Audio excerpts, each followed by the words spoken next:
Hi అండి. ఇది మన యాప్ గ్రూప్ 2 ర్యాంకర్స్ అకాడమీ. ఇప్పటిదాకా ఎవరైనా ఇన్‌స్టాల్ చేసుకోకపోతే ఇన్‌స్టాల్ చేసుకోండి. దీనిలో ఏపీ హిస్టరీకి సంబంధించి టాపిక్ వైస్ ఫ్రీ టెస్ట్‌లున్నాయి. ఆ ఫ్రీ టెస్ట్‌లు రాయండి. ఎక్స్‌ప్లనేషన్ వీడియోస్ వినండి. ఆ తర్వాత ఇంకోటేంటంటే మన యాప్‌లో నేను ఇంతకుముందు చాలా సార్లు చెప్పాను. టాపిక్ వైస్ టెస్ట్‌లు వేరు, తర్వాత గ్రాండ్ టెస్ట్‌లు వేరు. టాపిక్ వైస్ టెస్ట్‌లు వేరు, గ్రాండ్ టెస్ట్‌లు వేరు. టాపిక్ వైస్ టెస్ట్‌లు సబ్జెక్ట్ నేర్పించే విధంగా ఉంటుంది. నేనెంతైతే సబ్జెక్ట్ నేర్చుకున్నానో, ఆ సబ్జెక్ట్ మొత్తం చెప్పడం జరుగుతుంది. మీకెంతైతే ఉపయోగం అంతే చెప్తాను. అదొకటి గుర్తుపెట్టుకోవాలి. గ్రాండ్ టెస్ట్‌లు ఎట్లా ఉంటాయంటే, గ్రూప్ 2 లెవెల్, గ్రూప్ 1 లెవెల్‌లోనే ఉంటాయి. ఈ టాపిక్ వైస్ టెస్ట్‌లయితే మాత్రం కొంత కాన్సెప్ట్ ఉదాహరణకు ఏరియా వైస్ ఇస్తున్నాను క్వెషన్స్. ఆ ఏరియాలో ఎన్ని స్టేట్మెంట్స్, ఎన్ని ప్రశ్నలుంటే అది మొత్తం ఒక ప్రశ్నల రూపంలో ఇవ్వడం జరుగుతుంది. దాన్ని మీరు జాగ్రత్తగా నేర్చుకోవాల్సుంటుంది. ఆ తర్వాత ఇంకోటేంటంటే, సపోజ్ ఆ ఏరియాలో ఇంకొక ఎక్స్‌ట్రా పాయింట్స్ కూడా ఉంటే వాటిని వీడియో ఎక్స్‌ప్లనేషన్ రూపంలో చెప్పడం జరుగుతుంది. మన యాప్‌కి సంబంధించి అది. తర్వాత నేను ప్రశ్నలు తయారు చేయడానికి తీసుకున్న గ్రంథాలివి. ఈ గ్రంథాలన్నీ నేను ఇప్పుడు ప్రశ్నలు వీటి నుంచే తయారు చేస్తున్నాను. ఇవి మోస్ట్ స్టాండర్డ్ పుస్తకాలివే మార్కెట్‌లో ఉన్న వాటిల్లో. అసలు ఆథర్స్ ఏపీ హిస్టరీకి సంబంధించి ప్రశ్నలు అడగాలనుకున్నప్పుడు ఈ పుస్తకాలను తీసుకొని దగ్గర పెట్టుకొని, ఈ పుస్తకాల నుంచి తయారు జేస్తారు. ఎందుకంటే అది మనకెట్లా అర్థమవుతుందంటే ప్రీవియస్ ఇయర్ క్వెషన్స్ అన్నీ చూసినప్పుడు డైరెక్ట్‌గా లైన్స్ గూడా డైరెక్ట్ యాజ్ ఇట్ ఈస్‌గా ఇస్తున్నారు. వీటి నుంచే ఇస్తున్నారు కాబట్టి నేను వీటి నుంచే తయారు జేస్తున్నాను ప్రశ్నలు. మన యాప్‌కి సంబంధించి ఆ లింకు ఈ వీడియో డిస్క్రిప్షన్‌లో ఉంటుంది. అదేవిధంగా మన టెలిగ్రామ్ ఛానెల్ ఒకటుంది. మీరు ఆ టెలిగ్రామ్ ఛానెల్‌లో జాయిన్ అయినట్లయితే మనం వాయిస్ చాట్స్ 2 వీక్స్‌కోసారి అట్లా వాయిస్ చాట్ పెట్టుకుందాము. మీకేవైనా డౌట్స్ ఉంటే దానిలో అన్ని డౌట్స్ అడగొచ్చు. ఒక ఏపీ హిస్టరీనే గాదు. మిగతా అన్ని సబ్జెక్టులకు సంబంధించి కూడా నాకు తెలిసిన నాలెడ్జ్‌ని చెప్తాను. అదేవిధంగా ఆ టెలిగ్రామ్ ఛానెల్‌లో ర్యాంకర్స్ అందరూ ఉన్నారు ఆల్‌మోస్ట్. అందులో సివిల్స్ ప్రిపేర్ అయ్యేవాళ్ళుంటే సివిల్స్ ప్రిపేర్ అవుతూ గ్రూప్ 2 క్రాక్ చేసిన వాళ్ళు ఉన్నారు. వాళ్ళ డౌట్‌లు చెప్తారు. లేకపోతే ఓన్లీ గ్రూప్ 2కే ప్రిపేర్ అవుతున్న వాళ్ళకి నాకు తెలిసింది నేను చెప్తాను. నా క్లోజ్ అసోసియేట్స్, నా ఫ్రెండ్స్ గూడా మీకేమైనా డౌట్స్ ఉంటే క్లియర్ జేస్తారు. అంటే సివిల్స్ ప్రిపేర్ అయ్యే వాళ్ళకి సివిల్స్ ప్రిపేర్ అయ్యి జాబ్ కొట్టిన వాళ్ళు చెప్తే చాలా క్లియర్‌గా ఉంటుంది. ఎక్స్‌క్లూసివ్‌గా గ్రూప్ 2 మాత్రమే ప్రిపేర్ అవుతున్న వాళ్ళకి, ఎక్స్‌క్లూసివ్‌గా గ్రూప్ 2 ప్రిపేర్ అయ్యి ఉద్యోగం కొట్టిన వాళ్ళు వాళ్ళ సలహాలను పాటిస్తే బాగుంటుంది. ఇదొకటి గుర్తుపెట్టుకోవాలి. మన ఈ వీడియో డిస్క్రిప్షన్‌లో యాప్‌కి సంబంధించిన లింకు, టెలిగ్రామ్‌కి సంబంధించిన లింక్ ఉంటాయి. మీరు జాయిన్ అవ్వచ్చు. ఇప్పుడు ఆంధ్రోద్యమం, ఆంధ్ర రాష్ట్ర అవతరణ ఇది యూనిట్ 4 అండి. యూనిట్ 4కి సంబంధించి మనం ఒక 2 టెస్ట్‌లు పెట్టాము. 2 టెస్ట్‌లో 100 మార్కులు ఇవ్వడం జరిగింది. ఈ 100 మార్కులంటే 100 క్వెషన్స్ కాదవి ఏరియాస్. ఆ 100 క్వెషన్స్ నుంచి 400 ప్రశ్నలు డిజైన్ చేయడానికి చేయొచ్చు. కానీ నేను ఎక్స్‌ప్లనేషన్ మొత్తం ఒక టాపిక్‌కి సంబంధించి, ఒక ఏరియాకి సంబంధించింది మొత్తం ఒక దానిలోనే పెట్టాను క్వెషన్ రూపంలో. ఆ ఏరియా మొత్తం చదువుకుంటే దానిలో ఏ రకమైన ప్రశ్న ఇచ్చినా మీరు చేయొచ్చు. మన దీనికి సంబంధించి ఫస్ట్ పార్ట్‌కి సంబంధించి ఆల్రెడీ యూట్యూబ్‌లో వీడియో ఉంది. అదేవిధంగా మన యాప్‌లో గూడా పెట్టాము దీన్ని. అది ఎవరైతే వినలేదో ఫస్ట్ దాన్ని వినండి. ఆ తర్వాత దీన్ని వినండి. ఇంకొక చిన్న రిక్వెస్ట్ ఏంటంటే, మన ఎక్స్‌ప్లనేషను ఒక దానికి సంబంధించి ఎక్స్‌ప్లనేషను ఇంతవరకు సరిపోతుందనుకుంటే మీరు కామెంట్ చేయండి. లేదు ఇంక కొంచెం ఎలాబరేటివ్‌గానే చెప్పండి పర్వాలేదంటే, నేను ఇంకొంచెం ఎలాబరేటివ్‌గానే చెప్తాను. ఇంతకంటే తగ్గిచ్చయితే చెప్పడం కుదరదు. ఎందుకంటే, అంతకంటే నేనెంత నేర్చుకున్నానో అంత చెప్పాలనుకున్నాను కాబట్టి ఇంతకంటే తగ్గించడం కుదరదు. ఇంతకంటే ఎక్సెస్ ఏదన్నా కావాలంటే ఇంకా ఇన్ఫర్మేషన్ బ్యాక్‌గ్రౌండ్ రిలేటెడ్ మొత్తం కావాలనుకుంటే, మీరు ఈ వీడియో చూస్తున్న వాళ్ళు, యూట్యూబ్‌లో వీడియో చూస్తున్న వాళ్ళు దీని కింద కామెంట్స్ చేయండి. మనం ఈ క్వెషన్ చూస్తే నిన్న 25 క్వెషన్‌లు మాట్లాడుకున్నాం. ఇది 26వ క్వెషను. ఆంధ్ర ఉద్యమాన్ని ప్రోత్సహించిన ప్రముఖ గ్రంథాలు, రచయితలను గురించి ఈ క్రింది వాటిలో సరికానిదన్నాడు. యాక్చువల్‌గా ఒకసారి చూస్తే మనకి 'పీవీకే ప్రసాదరావులో' మనకి ఒక 4 గ్రంథాల గురించే ఉన్నాయి. ఈ మిగతా కొన్ని గ్రంథాలు ఇంకొక 4 గ్రంథాల పాటు ఈ ఈ తెలుగు అకాడమీ పుస్తకంలో గాని, వికీపీడియాలో గాని ఈ ఆంధ్ర రాష్ట్రం ఏర్పాటుకు సంబంధించిన సమయంలో కొన్ని గ్రంథాలు రచించబడ్డాయి. మీరు ఫస్ట్ 'పీవీకే ప్రసాదరావులో' ఉన్న గ్రంథాలు ఒకసారి చెప్తాను చూడండి. 'ఆంధ్రావళి' రచయిత రాయప్రోలు సుబ్బారావు. 'ఆంధ్రావళి' ఈ రచయిత రాయప్రోలు సుబ్బారావు అన్నాడు. ఈ స్టేట్‌మెంట్ కరెక్టే. 'ఆంధ్రావళిని' రాసింది రాయప్రోలు సుబ్బారావు. ఈయన ఫేమస్ రైటరు తృణ కంకణం అనేది ఈయన మొదటి కవిత. ఈయన్ని నవ్య కవితా పిత అంటారు. రాయప్రోలు సుబ్బారావుని నవ్య కవిత పిత అంటారు. అదేవిధంగా ఈయన ఫేమస్ గేయం ఒకటి ఉంది. ఏ దేశం ఏగినా ఎందుకాలిడినా ఏ పీఠం ఎక్కినా ఎవరెదురైనా పొగడరా నీ తల్లి భూమి భారతిని నిలుపురా నీ జాతి నిండు గౌరవం. జస్ట్ గుర్తుపెట్టుకోండి,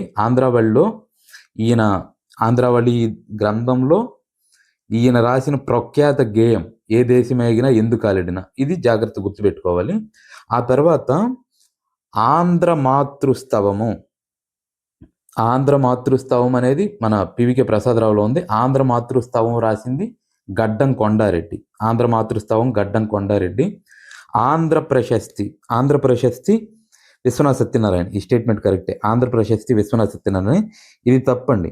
యాక్చువల్గా ఆంధ్ర మాతృస్తవం అనేది గడ్డం కొండారెడ్డి రాశాడు. ఆంధ్ర మాతృస్తవము గడ్డం కొండారెడ్డి. అయితే ఈ తుమ్మల సీతారామమూర్తి ఏమి రాశారంటే రాష్ట్రగానం. తుమ్మల సీతారామమూర్తి రాష్ట్రగానము. ఈయన కూడా ఒక ఫేమస్ రైటరు. తుమ్మల సీతారామమూర్తి రాష్ట్రగానం అని గుర్తుపెట్టుకోండి. విశ్వనాథ సత్యనారాయణ ఆంధ్ర ప్రశస్తి. ఆ తర్వాత ఆంధ్ర రాష్ట్ర గీతారత్నములు అన్నపోజు లక్ష్మణరావు. ఈ స్టేట్మెంట్ కరెక్టే. ఇది తప్పండి యాక్చువల్గా. ఒకసారి మళ్ళీ చూడండి. ఈ గ్రంథాలు రచయితలు ఆంధ్రోద్యమంలో భాగంగా ఆంధ్రావళి రాయప్రోలు సుబ్బారావు, ఆంధ్ర ప్రశస్తి విశ్వనాథ సత్యనారాయణ, ఆంధ్ర రాష్ట్రం అనేది శ్రీనివాస సోదరులు అనేవాళ్ళు రచించారు. ఆంధ్ర రాష్ట్రము శ్రీనివాస సోదరులు. ఆంధ్రోద్యము కొండా వెంకటప్పయ్య. ఈ ఆంధ్రోద్యమం అనేది famous book, already previous year question. Andhrodyamamu Konda Venkatappayya. Rashtraganamu Tummala Sitarama Murthy.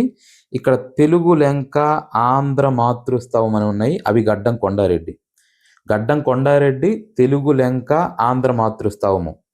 ఇంకా హంపి క్షేత్రం కొడాలి వెంకట సుబ్బారావు. వీటి వరకు గుర్తుపెట్టుకోండి, మీకు సరిపోతుంది. అసలు బేసిక్గా నేను ఇందాక చెప్పిన ఆ 4 గ్రంథాలు మనకు పివికే ప్రసాదరావు డైరెక్ట్గా ఉన్నాయి కాబట్టి ఆ 4 ఇస్తారు. ఆంధ్రావళి, ఆంధ్ర మాతృస్తవము, ఆంధ్ర ప్రశస్తి, రాష్ట్రగానం. అంతవరకు గుర్తుపెట్టుకున్నా సరిపోతుంది. ఇక ఇవి పెద్ద తర్వాత మీ చాయిస్ అది. ఆంధ్రాభిమానాన్ని పెంపొందించే గీతాలు, వాటి రచయితలను గురించి క్రింది వాటిలో సరికానిది ఏదన్నాడు. మీరు ఇక్కడ ఒకసారి గుర్తుపెట్టుకుంటే యూనిట్ 4కు సంబంధించి మనకు 4 టాపిక్లు అండి. ఆంధ్రోద్యమం, ఆంధ్ర రాష్ట్ర ఏర్పాటు అది ఒకటి. తర్వాత ఆంధ్రోద్యమ నాయకులు, అంటే ఆ టైంలో ఆంధ్రాలో ఉన్న నాయకుల గురించి ఒకటి, పత్రికల గురించి ఒకటి ఉంటుంది ఒక టాపిక్, గ్రంథాలయోద్యమం. ఈ టాపిక్స్, ఈ 4 టాపిక్స్ నేర్చుకుంటే మ్యాక్సిమం క్వశ్చన్స్ దీనిలో నుంచే వస్తాయండి. మన యూనిట్ 4 ఇప్పుడు ఈ 2 టెస్టుల్లో మొత్తం కవర్ చేయడం జరిగింది. ముందు వీటి వరకు నేర్చుకోండి, తర్వాత మిగతాయి ఎక్సెస్ ఉంటే అది చదువుకోవచ్చు. ముందు ఇవి నేర్చుకుంటే మినిమం 55 నుంచి 60 మార్కులు, 60+ మార్క్స్ వస్తాయి. నేను ఏదైతే చెప్తానో నేర్చుకుంటే. ఎక్సెస్ అనేది మీరు తర్వాత. కొండపూడివారి పాడరా ఓ తెలుగోడ. ఇది కరెక్టే. కొండపూడివారి పాడరా ఓ తెలుగోడ. తర్వాత శంకరంబాడి సుందరాచారి అన్నారు. ఇది తప్పండి. శంకరంబాడి సుందరాచారి మా తెలుగు తల్లికి మల్లెపూదండ రచించాడు. ఇది స్టేట్మెంట్ తప్పు. ఈ త్రిలింగ దేశం మనదేనోయ్ తెలుగంటే మనమేనోయ్. తెలుగంటే మనమేనోయ్ ఇది రాసింది పైడిపాటి వారు ఇది రాశారు. త్రిలింగ దేశం మనదేనోయ్ తెలుగంటే మనమేనోయ్ ఇది. శంకరంబాడి సుందరాచారి మా తెలుగు తల్లికి మల్లెపూదండ. తర్వాత వేములపల్లి శ్రీకృష్ణ చెయ్యెత్తి జైకొట్టు తెలుగోడ గతమెంతో ఘనకీర్తి కలవాడ. వేములపల్లి శ్రీకృష్ణ చెయ్యెత్తి జైకొట్టు తెలుగోడ గతమెంతో ఘనకీర్తి కలవాడ. ఇది కరెక్ట్. తర్వాత సురవరం ప్రతాపరెడ్డి, ఇది ఆంధ్రదేశపు మట్టి అది మాకు కనకం, మట్టి మాకు బంగారము, జలము మాకు అమృతరసం. సురవరం ప్రతాపరెడ్డి ఏమంటాడంటే ఈ మట్టి మాకు బంగారం లాంటిది, ఈ జలం మాకు అమృతం లాంటిది అని ఆయన చెప్తాడు జోగిపేట సభలో. ఇది గుర్తుపెట్టుకోవాలి. చూస్తే ఈ క్రింది ఏ జిల్లా సభలో ప్రత్యేకాంధ్రకు వ్యతిరేకంగా తీర్మానాలు చేసిందన్నాడు.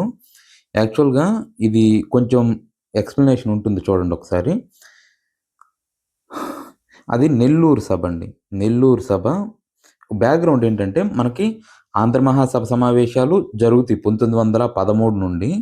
1913 ఆంధ్ర మహాసభ 1913లో బాపట్లలో బిఎన్ శర్మ అధ్యక్షతన జరుగుతుంది. బాపట్ల బిఎన్ శర్మ అధ్యక్షతన జరుగుతుంది ఇది. ఆ తర్వాత ఆ టైంలో ఈ బిఎన్ శర్మ అనే ఆయన మద్రాసు శాసనసభ సభ్యుడు. మద్రాసు శాసనసభ్యుడు. ఆ టైంలో 2000 మంది ప్రేక్షకులు హాజరవుతారు. 800 మంది ప్రతినిధులు హాజరవుతారు ఆ సమావేశానికి.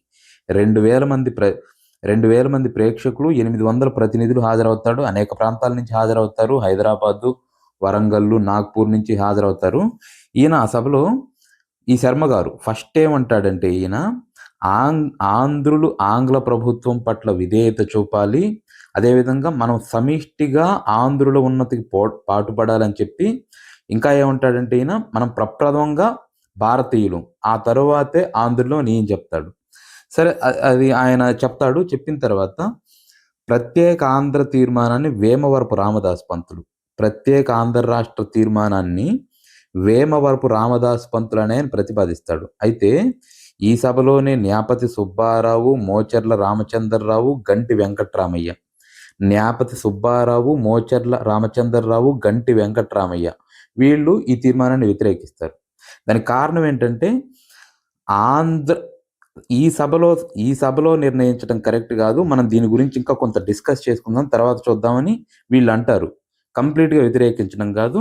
అయితే చాలా సేపు చర్చలు జరుగుతాయి ఆ సమావేశంలో. కృష్ణారావు గారు ఒక సవరణ తీర్మానం ప్రవేశపెడతారు. ఈ సవరణ తీర్మానం నెగ్గుతుంది. ఆయన ఏమంటాడంటే ప్రత్యేక ఆంధ్ర విషయం ఈ సమావేశంలో వచ్చే సమావేశంలో నిర్ణయించుకుందాం. అసలు ఈ విషయం మీద ఒక ప్రజాభిప్రాయం తీసుకుందామని చెప్తాడు. ఇంకా వేమవరపు రామదాసు పంతులు ఆయన తీర్మానాన్ని వెనక్కి తీసుకుంటాడు. అసలు ఫస్టు ఆంధ్ర రాష్ట్రం ఏర్పాటు గురించి రాష్ట్రం మొత్తం మీద జరిగిన మొట్టమొదటి సభ ఇది. ఈ బాపట్ల సభ గురించి అసలు పరీక్షల్లో ఎన్నిసార్లు అడిగారో లెక్కలేదు. బాపట్ల ఆంధ్ర మహాసభ మొదటి సమావేశం ఎక్కడ జరిగింది? బాపట్ల ఎప్పుడు జరిగింది? 1913 ఎవరు అధ్యక్షత వహించారు? బిఎన్ శర్మ. గుర్తుపెట్టుకోండి ఫస్ట్ పేపర్ గనక ఈజీగా వస్తే ఫస్ట్ 5 ఆంధ్ర మహాసభల గురించి అడుగుతారు. మొన్న రీసెంట్‌గా 2025లో జరిగిన దానిలో కూడా ఫస్ట్ 5 ఆంధ్ర మహాసభలు ఎవరెవరు అధ్యక్షత వహించారని అడిగారు. జనరల్‌గా ఫస్ట్‌ది 1913 బాపట్ల, 14 విజయవాడ, 15 విశాఖపట్నం, 16 కాకినాడ, 17 నెల్లూరు ఇవి అందరూ గుర్తుపెట్టుకుంటారు. ఇవి పేపర్ ఈజీగా వస్తే అందరూ అటెంప్ట్ చేస్తారు. బాపట్లలో బిఎన్ శర్మ, విజయవాడలో న్యాపతి సుబ్బారావు, విశాఖపట్నంలో పానగల్ రాజు, కాకినాడలో మోచెర్ల రామచంద్రరావు, నెల్లూరులో కొండా వెంకటప్పయ్య ఇట్లాగే ఈ 5 అందరూ గుర్తుపెట్టుకుంటారు. మీరు గుర్తుపెట్టుకోవాల్సింది ఏంటంటే మనకు పేపరు ఎప్పుడు అట్లానే ఇస్తారనుకోవడానికి లేదు. మనకి ఆల్మోస్ట్ 1951 వరకు కొన్ని సమావేశాలు జరిగినాయి. హార్డ్లీ ఒక 20 ఉంటాయి. మీరు ఫస్టు ఈజీగా ఉన్నయి అన్నీ చదువుకోవాలి ఫస్ట్ థింగ్. అది ఫస్ట్ స్టేజ్. ఆ స్టేజ్‌ని దాటిన తర్వాత అంటే ఒక సమ్ జాబ్ వచ్చిద్దనే స్టేజ్‌కి మీరు రావాలి. అది దాటిన తర్వాత ఎక్సెస్ కొంత ఇన్ఫర్మేషన్ చదవాల్సి ఉంటుందండి. ఇప్పుడు 230 ప్లస్ మార్క్స్ వస్తున్నాయంటే వాళ్ళు చదివింది చాలా క్లారిటీగా చదివారు ఒకటి. రెండోది కొంత ఎక్సెస్ ఇన్ఫర్మేషన్ డెఫినిట్‌గా నేర్చుకున్నారు. అది పక్కా. అది మీరు నేర్చుకోవాలి. ఫస్ట్ ఆ స్టేజ్‌కి రావాలి. ఆ తర్వాత ఈ స్టేజ్‌కి ట్రై చేయాలి. మీరు మిగతా సభల్లో కూడా జస్ట్ మెమరీ బేస్డేనండి. ఇక్కడ ఏమి లేదు. మెమరీ బేస్డ్ 1928లో నంద్యాలలో జరిగింది. సర్వేపల్లి రాధాకృష్ణన్ అధ్యక్షత వహించాడు. ఆ తర్వాత 1937 రజతోత్సవ సభ జరిగింది విజయవాడలో. అది కోటిరెడ్డి అధ్యక్షత వహించాడు. తర్వాత 41, 43 సభలు సర్ విజయ ఉంటాడు. విజయానంద, బళ్ళారి అది అట్లాంటి కొన్ని గుర్తుంటాయి. అట్లాంటివి గుర్తుపెట్టుకుంటూ ఇవి కూడా గుర్తుపెట్టుకోవాలి. ఇంకోటేంటంటే మీరు ఎగ్జాము ఒక 4 నంబర్ ఆఫ్ టైమ్స్ చదవాలి. అట్‌లీస్ట్ 5-10 టైమ్స్ చదవాలి. ఇట్లాంటి బై హార్ట్ చేయాల్సినవి. మళ్ళీ ఎగ్జామ్ ఎగ్జాక్ట్‌గా ఒక 1 వీక్ ఉన్నప్పుడు, ఒక 2 డేస్ ఏపీ హిస్టరీ కేటాయించినప్పుడు ఇవి చదువుకోవాలి. ఈ రిపీటెడ్‌గా మీరు రివిజన్ ఏవైతే అవసరం అవుతాయో మెమరీ బేస్డ్ అవి చదువుకోవాల్సి ఉంటుంది. ఈ బాపట్ల సమావేశం మళ్ళీ ఒకసారి చూస్తే ఈ సమావేశంలో కొన్ని తీర్మానాలు చేసుకున్నారు. ఒక విశ్వవిద్యాలయం, ఒక వ్యవసాయ కళాశాల, ఆరోగ్య కళాశాల, ఇంకొన్ని కళాశాలలు ప్రారంభించాలని, అదేవిధంగా విశాఖపట్నంలో ఓడరేవు నిర్మించాలని సమావేశాలు చేసుకున్నారు. అయితే బాపట్ల సమావేశం అయిపోయిన తర్వాత వివిధ జిల్లా సమావేశాలు జరిగినాయి. ఆ క్వశ్చన్ ఇదండి. వివిధ జిల్లాల్లో సమావేశాలు జరిగినాయి. అసలు ఈ బాపట్ల సమావేశానికి ఆంధ్ర రాష్ట్ర అనుకూలంగా ఉన్నారా, వ్యతిరేకంగా ఉన్నారా అనేది జిల్లా సమావేశాలు జరిగినాయి. ఇక్కడ చూస్తే ఈ విశాఖపట్నం జిల్లా సభ జరిగింది. విశాఖపట్నం జిల్లా సభకు అప్పుడు విజయనగరం మున్సిపల్ చైర్మన్ మందా సూర్యనారాయణ. విజయనగరం మున్సిపల్ చైర్మన్ మందా సూర్యనారాయణ ఉన్నాడు. ఆయన అధ్యక్షతన చోడవరం, ఇప్పుడు అనకాపల్లి డిస్టిక్ ఉంటుంది చోడవరం అని. ఆ చోడవరంలో విశాఖపట్నం జిల్లా మొత్తానికి, ఎందుకంటే ఆ టైంకి విజయనగరం జిల్లా లేదు, మొత్తం టోటల్గా విశాఖపట్నం జిల్లా. ఈ మందా సూర్యనారాయణ ఈ ఆంధ్ర రాష్ట్ర ఏర్పాటును స్వాగతిస్తూ ఒక తీర్మానం చేశాడు. ఇంకా ఈ మందా సూర్యనారాయణ ఆ టైంలో విశాఖపట్నం సభలో ఏమంటాడంటే ఆంధ్ర అడ్వకేట్, ఇది ఇంపార్టెంట్ గుర్తుపెట్టుకోండి, ఆంధ్ర అడ్వకేట్ అనే ఒక వారపత్రికను ప్రారంభించాడు. ఈ ఆంధ్ర ఉద్యమాన్ని, ఆంధ్ర రాష్ట్ర ఏర్పాటుకు సంబంధించి విషయాలను ఈ వారపత్రికలో ప్రచురించేవాళ్ళు. విశాఖపట్నం జిల్లా సభ మందా సూర్యనారాయణ అధ్యక్షతన జరిగింది. ఆ సమావేశంలో ఆంధ్ర రాష్ట్ర ఏర్పాటును వీళ్ళు స్వాగతించి ఆంధ్ర అడ్వకేట్ అనే ఒక వారపత్రిక ప్రారంభించి అందులో ఆంధ్ర రాష్ట్ర ఏర్పాటుకు సంబంధించిన విషయాలను దాంట్లో ప్రచురించేవాళ్ళు. ఆ తర్వాత ఇక్కడ చూడండి, సరే గోదావరి జిల్లా సభ వాళ్ళు అనుకూలంగా తీర్మానాలు చేశారు. కృష్ణా జిల్లా వాళ్ళు అనుకూలంగా తీర్మానాలు చేశారు. ఇక్కడ చూడండి నెల్లూరు జిల్లా సభ, ఇక్కడ ఆన్సరు నెల్లూరు జిల్లా సభ. ఎందుకంటే ప్రత్యేకాంధ్రకు వ్యతిరేకంగా తీర్మానాలు ఏ జిల్లా సభలో చేశారంటే మనకు నెల్లూరు జిల్లా సభ. నెల్లూరు జిల్లా సభకు అధ్యక్షత వహించిందేమో గాదె రాఘవరావు, ఈయన బరంపురం ఆయన గాదె రాఘవరావు ఈ నెల్లూరు జిల్లా సభకు అధ్యక్షత వహించి ప్రత్యేక ఆంధ్ర రాష్ట్ర సమయం ఇంకా ఆసన్నం కాలేదనే తీర్మానం చేశాడు. ప్రత్యేకాంధ్ర రాష్ట్ర తీర్మానం ఇంకా ఆసన్నం కాలేదనే తీర్మానం చేశారు.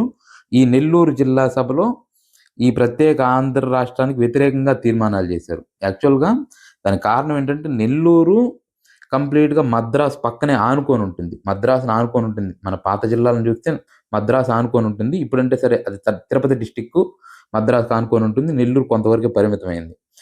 అందువల్ల ఆ టైంలో ఇంకా ఈ గుత్తి కేశవ పిల్లయ్యని, దొరైసం అయ్యంగారు, గోపాలస్వామి మొదలయ్యారు వాళ్ళు కూడా ప్రత్యేక ఆంధ్ర రాష్ట్ర వాదనను వ్యతిరేకించారు. నెల్లూరు వాళ్ళు వ్యతిరేకించడానికి కారణం ఏంటంటే మద్రాసు నగరంతో తమ సంబంధాన్ని వదులుకోవడం వాళ్ళకి ఇష్టం లేదు. ఎందుకంటే మద్రాసు పక్కనే ఉంది, రాజధాని పక్కనే ఉంది, వాళ్ళకి ఈజీ యాక్సెస్ ఉంది. అందువల్ల వాళ్ళు మద్రాసు నగరంతో వాళ్ళ సంబంధం తెగిపోతుందనే భయంతో వాళ్ళు ప్రత్యేక ఆంధ్ర రాష్ట్రాన్ని వ్యతిరేకించారు. ఇక్కడ చూడండి ద్వితీయ ఆంధ్ర మహాసభ గురించి ఈ క్రింది అంశాలను పరిశీలించండి అన్నాడు. సరైన వాక్యాలను అడిగాడు. మనం చూస్తే ఈ ద్వితీయ ఆంధ్ర మహాసభ ఇది ఎక్కడ జరిగిందనేది విజయవాడలో జరిగింది, 1914లో జరిగింది. దానికి న్యాపతి సుబ్బారావు అధ్యక్ష. ఇది నంబర్ ఆఫ్ టైమ్స్ ద్వితీయ ఆంధ్ర మహాసభ ఎప్పుడు జరిగిందంటే 1914. ఎక్కడ జరిగిందంటే విజయవాడలో జరిగింది. ద్వితీయ ఆంధ్ర మహాసభకు ఎవరు అధ్యక్షత వహించారంటే న్యాపతి సుబ్బారావు. ఈ ఒక్క స్టేట్మెంట్లోనే మూడు క్వశ్చన్లుగా ఇవ్వచ్చు, ఇచ్చారు కూడా. అయితే ఇక్కడ ఈ స్టేట్మెంట్ చూడండి, వేమవరపు రామదాసు పంతులు గారు ప్రత్యేక ఆంధ్ర రాష్ట్ర తీర్మానాన్ని ప్రతిపాదించగా మందా సూర్యనారాయణ గారు బలపరిచారన్నారు. ఇది తప్పు స్టేట్మెంట్. ఇది తప్పు ఎందుకంటే యాక్చువల్గా ఇక్కడ మందా సూర్యనారాయణ గారు ఎవరైతే ఇందాక మనం బాపట్ల సమావేశం తర్వాత విశాఖపట్నం జిల్లా సభకు అధ్యక్షత వహించిన మందా సూర్యనారాయణ అన్నాము, ఈయన మందా సూర్యనారాయణ గారు ప్రత్యేక ఆంధ్ర రాష్ట్ర తీర్మానాన్ని ఈయన ప్రతిపాదిస్తే మొదటి ఆంధ్ర మహాసభలో ఎవరు ప్రతిపాదించారు? వేమవరపు రామదాసు పంతులు. ఈయన ఇప్పుడు బలపరిచారు. మందా సూర్యనారాయణ గారు ప్రత్యేక ఆంధ్ర రాష్ట్ర తీర్మానాన్ని ప్రతిపాదించగా వేమవరపు రామదాసు పంతులు గారు ప్రత్యేక ఆంధ్ర రాష్ట్ర తీర్మానాన్ని బలపరిచారు. ఇది కరెక్ట్. అట్లా ఉంటే కరెక్ట్. ఇది ఇక్కడ రివర్స్ చేశాను, అది జాగ్రత్త గుర్తుపెట్టుకోండి. యాక్చువల్గా మనకు పేపర్ ఈజీగా వచ్చినప్పుడు ఇదే అడుగుతారు, ఇయరు, ఎక్కడ జరిగింది, ఎవరు అధ్యక్షత వహించారు. పేపర్ గనక మోడరేట్గా అడిగితే ఇవి అడగడానికి అవకాశం ఉంది. ఇంకో చూస్తే ఇక్కడ ఆంధ్ర సమావేశం అన్న పదాన్ని ఆంధ్ర మహాసభగా తీర్మానించారన్నాడు. ఈ సమావేశంలోనే మొట్టమొదటిసారిగా ఆంధ్ర రాష్ట్ర తీర్మానం ఆమోదించబడింది అన్నాడు. ఈ స్టేట్మెంట్ కరెక్టే. ఫస్ట్ ఆ మొదటి బాపట్ల సమావేశాన్ని ఏమనేవాళ్ళంటే ఆంధ్ర సమావేశం అని పిలిచేవాళ్ళు. ఆ తర్వాత ఇక్కడికి వచ్చిన తర్వాత ఈ ఆంధ్ర సమావేశం అట్లా అనొద్దు, దీన్ని ఆంధ్ర మహాసభ అందాం. ఆంధ్ర మహాసభగా పేరు మార్చారు. అది అది విజయవాడ సభలోనే జరిగింది ఇది. ఈ సమావేశంలోనే మొట్టమొదటిసారిగా వీళ్ళు బలపరిచారు, ఈ తీర్మానం నెగ్గింది.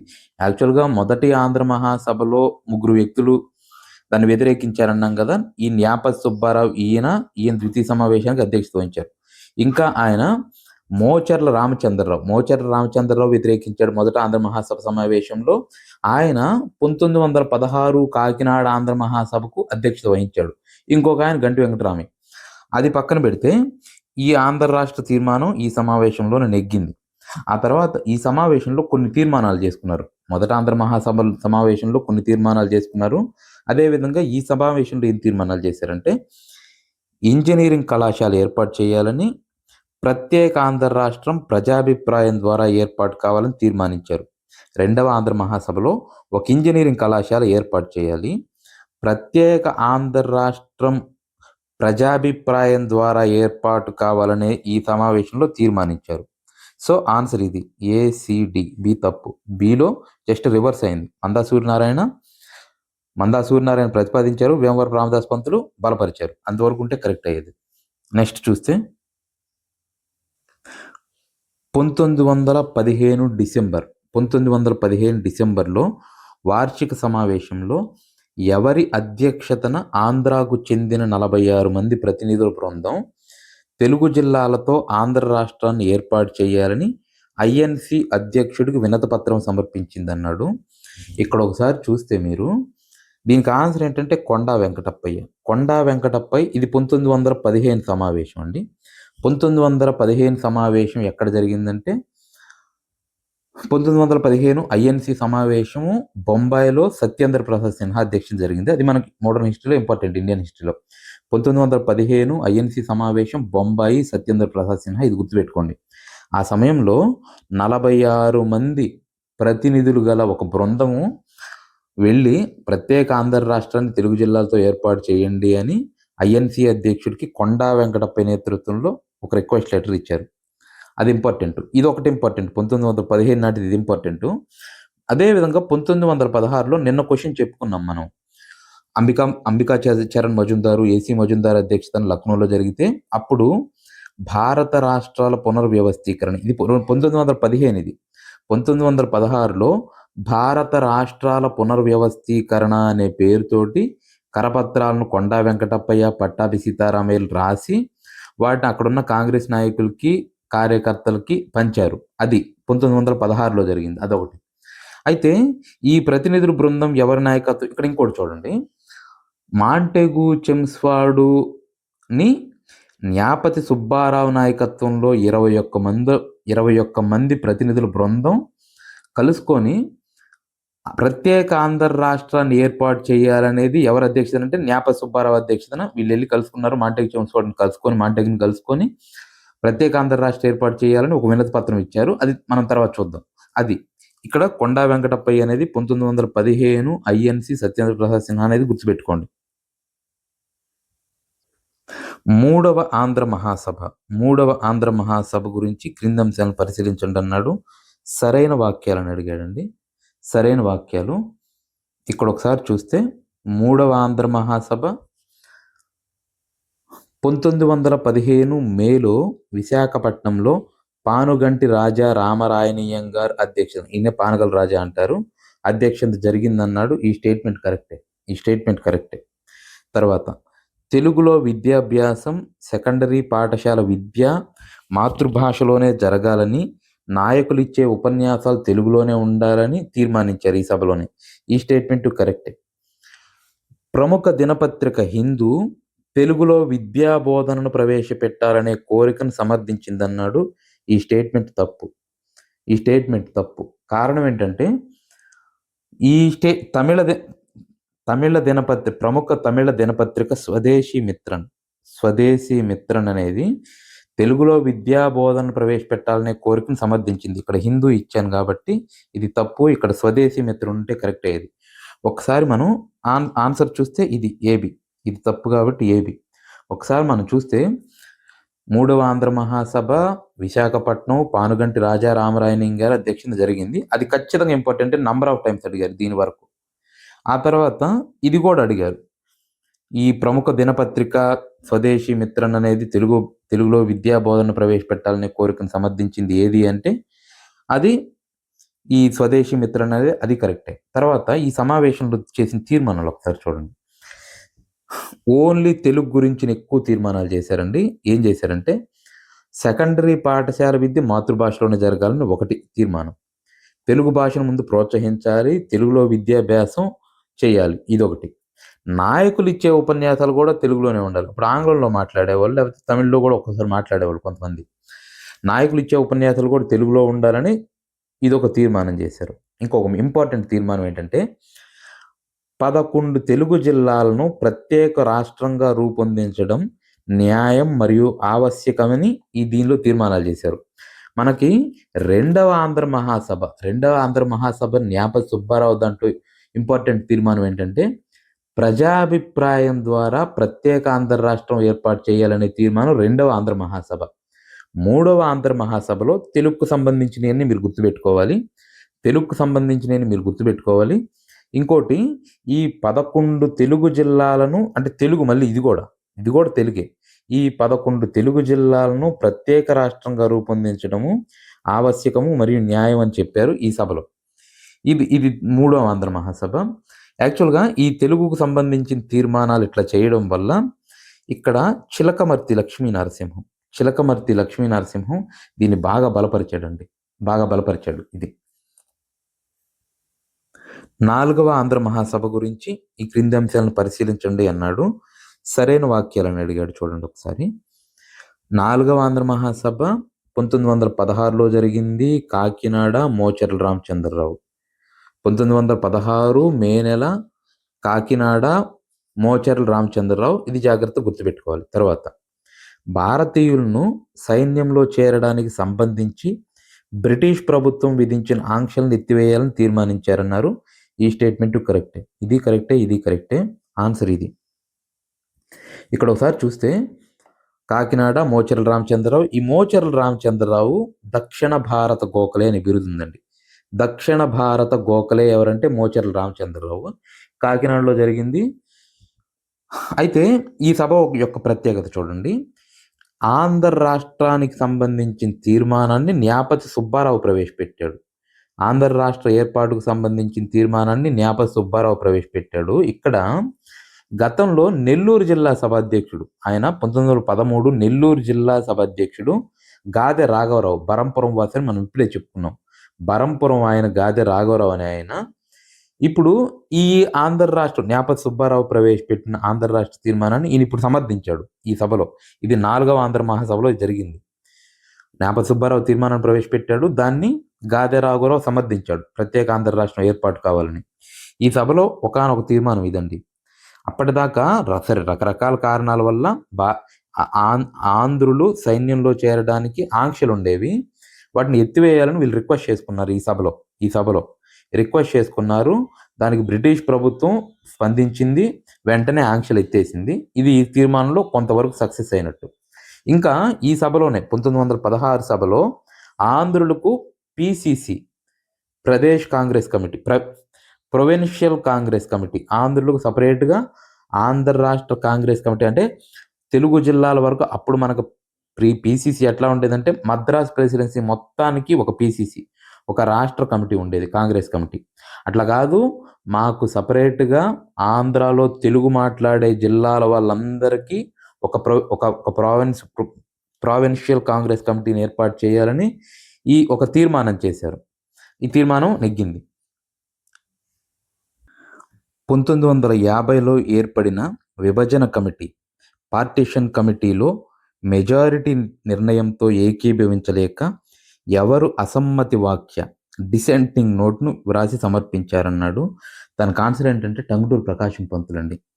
టంగుటూరు ప్రకాశం పంతులు డిసెంటింగ్ నోట్, అసమ్మతి లేఖ రాశాడు. ఇది ఒకసారి చూస్తే మనకి యాక్చువల్గా జేవీపీ కమిటీ ఆంధ్ర రాష్ట్రం ఏర్పాటు చేసుకోవచ్చని చెప్పింది. దానికి అనుగుణంగా పార్టీషన్ కమిటీ 1949 డిసెంబర్ 7వ తారీఖున ఏర్పాటైంది. 1949 డిసెంబర్ 7న ఏర్పాటైంది. ఈ విభజన కమిటీ, పార్టీషన్ కమిటీకి చైర్మన్ ఎవరంటే అప్పుడు మద్రాస్ ప్రెసిడెన్సీ ముఖ్యమంత్రి కుమారస్వామి రాజా దానికి ముఖ్యమంత్రి చైర్మన్.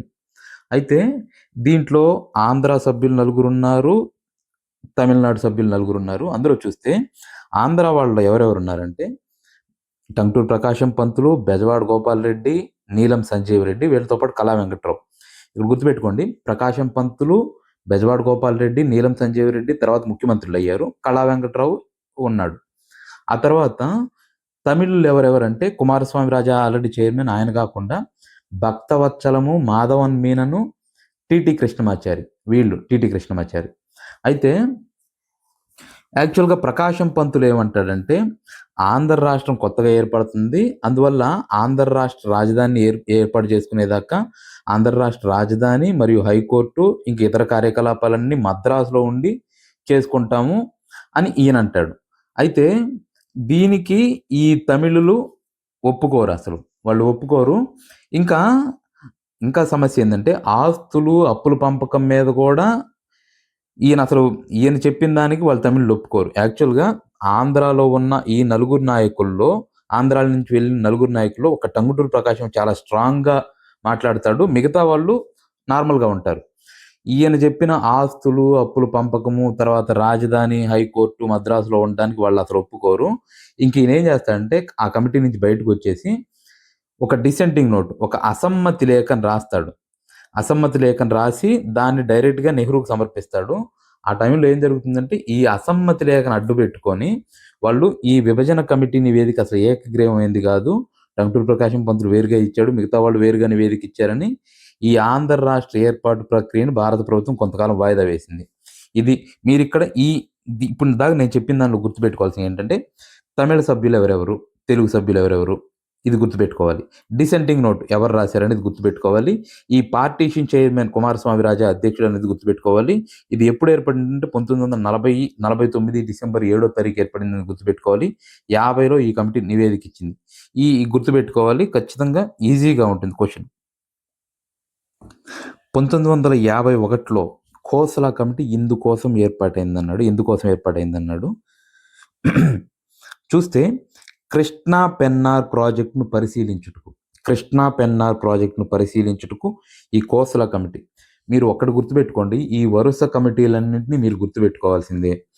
దార్ కమిషన్ వస్తుంది, తర్వాత జేవీపీ కమిషను, తర్వాత పార్టీషన్ కమిషను, తర్వాత Kosala committee, Wanchoo committee, Kailasanath Wanchoo committee, తర్వాత ఎల్ఎన్ మిశ్రా బళ్ళారి కోసం ఏర్పడిన కమిటీ, తర్వాత పటాస్కర్ కమిటీ.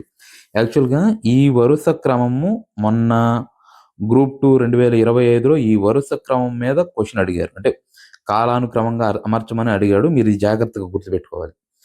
ఈ కోసలా కమిటీ యాక్చువల్గా ఇది ఏం జరుగుతుందంటే రాజగోపాలాచారి 1952 ఎలక్షన్స్ జరిగినాయి, ఆయన ముఖ్యమంత్రి అయ్యాడు. టంగుటూరి ప్రకాశం పంతులు యాక్చువల్ కావాలి ముఖ్యమంత్రి, కానీ కొన్ని కారణాల వల్ల ఈ రాజగోపాలాచారి ముఖ్యమంత్రి అయ్యాడు. ఈయన ముఖ్యమంత్రి అయిన వెంటనే ఫస్ట్ చేసింది ఏంటంటే ఈ రాయలసీమలో నుండి కృష్ణా నది, పెన్నా నది వస్తుంది. ఈ కృష్ణా నది, పెన్నా నది గుండా మద్రాసు నగరానికి నీరు కోసమని, మద్రాసు నగరానికి నీరు తీసుకొని వెళ్ళడానికి కృష్ణా పెన్నార్ ప్రాజెక్ట్ అనేదాన్ని ఒకదాన్ని డిజైన్ చేస్తాడు. దాన్ని ఏర్పాటు చేయాలనుకుంటే ఈ ఆంధ్రాలో ఉన్న నాయకులందరూ వ్యతిరేకిస్తారు, ప్రజలు కూడా వ్యతిరేకిస్తారు. అందులో భాగంగా కమ్యూనిస్టు శాసనసభ్యుడు ఒక ఆయన ఉన్నాడు, పిల్లలమర్రి వెంకటేశ్వర్లని. ఆయన తిరుపతి బహిరంగ సభలో ఒకదాన్ని ఏర్పాటు చేసి కృష్ణా పెన్నార్ ప్రాజెక్టు కనుక జరిగితే తెలుగుదేశం అంటే ఇప్పుడున్న కోస్తా ఆంధ్ర కూడా రాయలసీమ లాగానే క్షేమ ప్రాంతంగా మారిపోద్దని హెచ్చరించాడు. ఇంకా ప్రజలందరూ వ్యతిరేకిస్తూ ఉంటారు, నాయకులు వ్యతిరేకిస్తూ ఉంటారు. ఇంకా ఈ కడప జిల్లా కాంగ్రెస్ నెహ్రూ కడప వచ్చినప్పుడు అసలు ఈ కృష్ణా పెన్నార్ ప్రాజెక్టు వద్దు అని ఒక మెమొరాండం ఇస్తారు. అందులో భాగంగానే ఈ జవహర్లాల్ నెహ్రూ ఖోస్లా కమిటీ అనేదాన్ని ఏర్పాటు చేస్తాడు. ఖోస్లా కమిటీ ఏర్పాటు చేస్తాడు 1951లో. ఈ ఖోస్లా కమిటీ ఈ కృష్ణా పెన్నార్ ప్రాజెక్టును వ్యతిరేకించింది. ఇది కాకుండా ఆంధ్ర ప్రాంతానికి నాగార్జున సాగర్ ప్రాజెక్టు, దీన్ని నందికొండ ప్రాజెక్ట్ అంటారు. Nagarjuna Sagar project, Nandikonda project, Nagarjuna Sagar project అంటారు. దాన్ని నిర్మించాలి. అది నిర్మిస్తే ఆంధ్రులకు ఉపయోగంగా ఉంటుంది. కృష్ణా పెన్నార్ ప్రాజెక్టును వ్యతిరేకిస్తాడు. ఇది దీని బ్యాక్గ్రౌండ్. ఈ ఖోస్లా కమిటీ వాళ్ళే నాగార్జున సాగర్ ప్రాజెక్టు దాని నిర్మాణం జరిగింది. ఒకసారి క్వశ్చన్ చూడండి.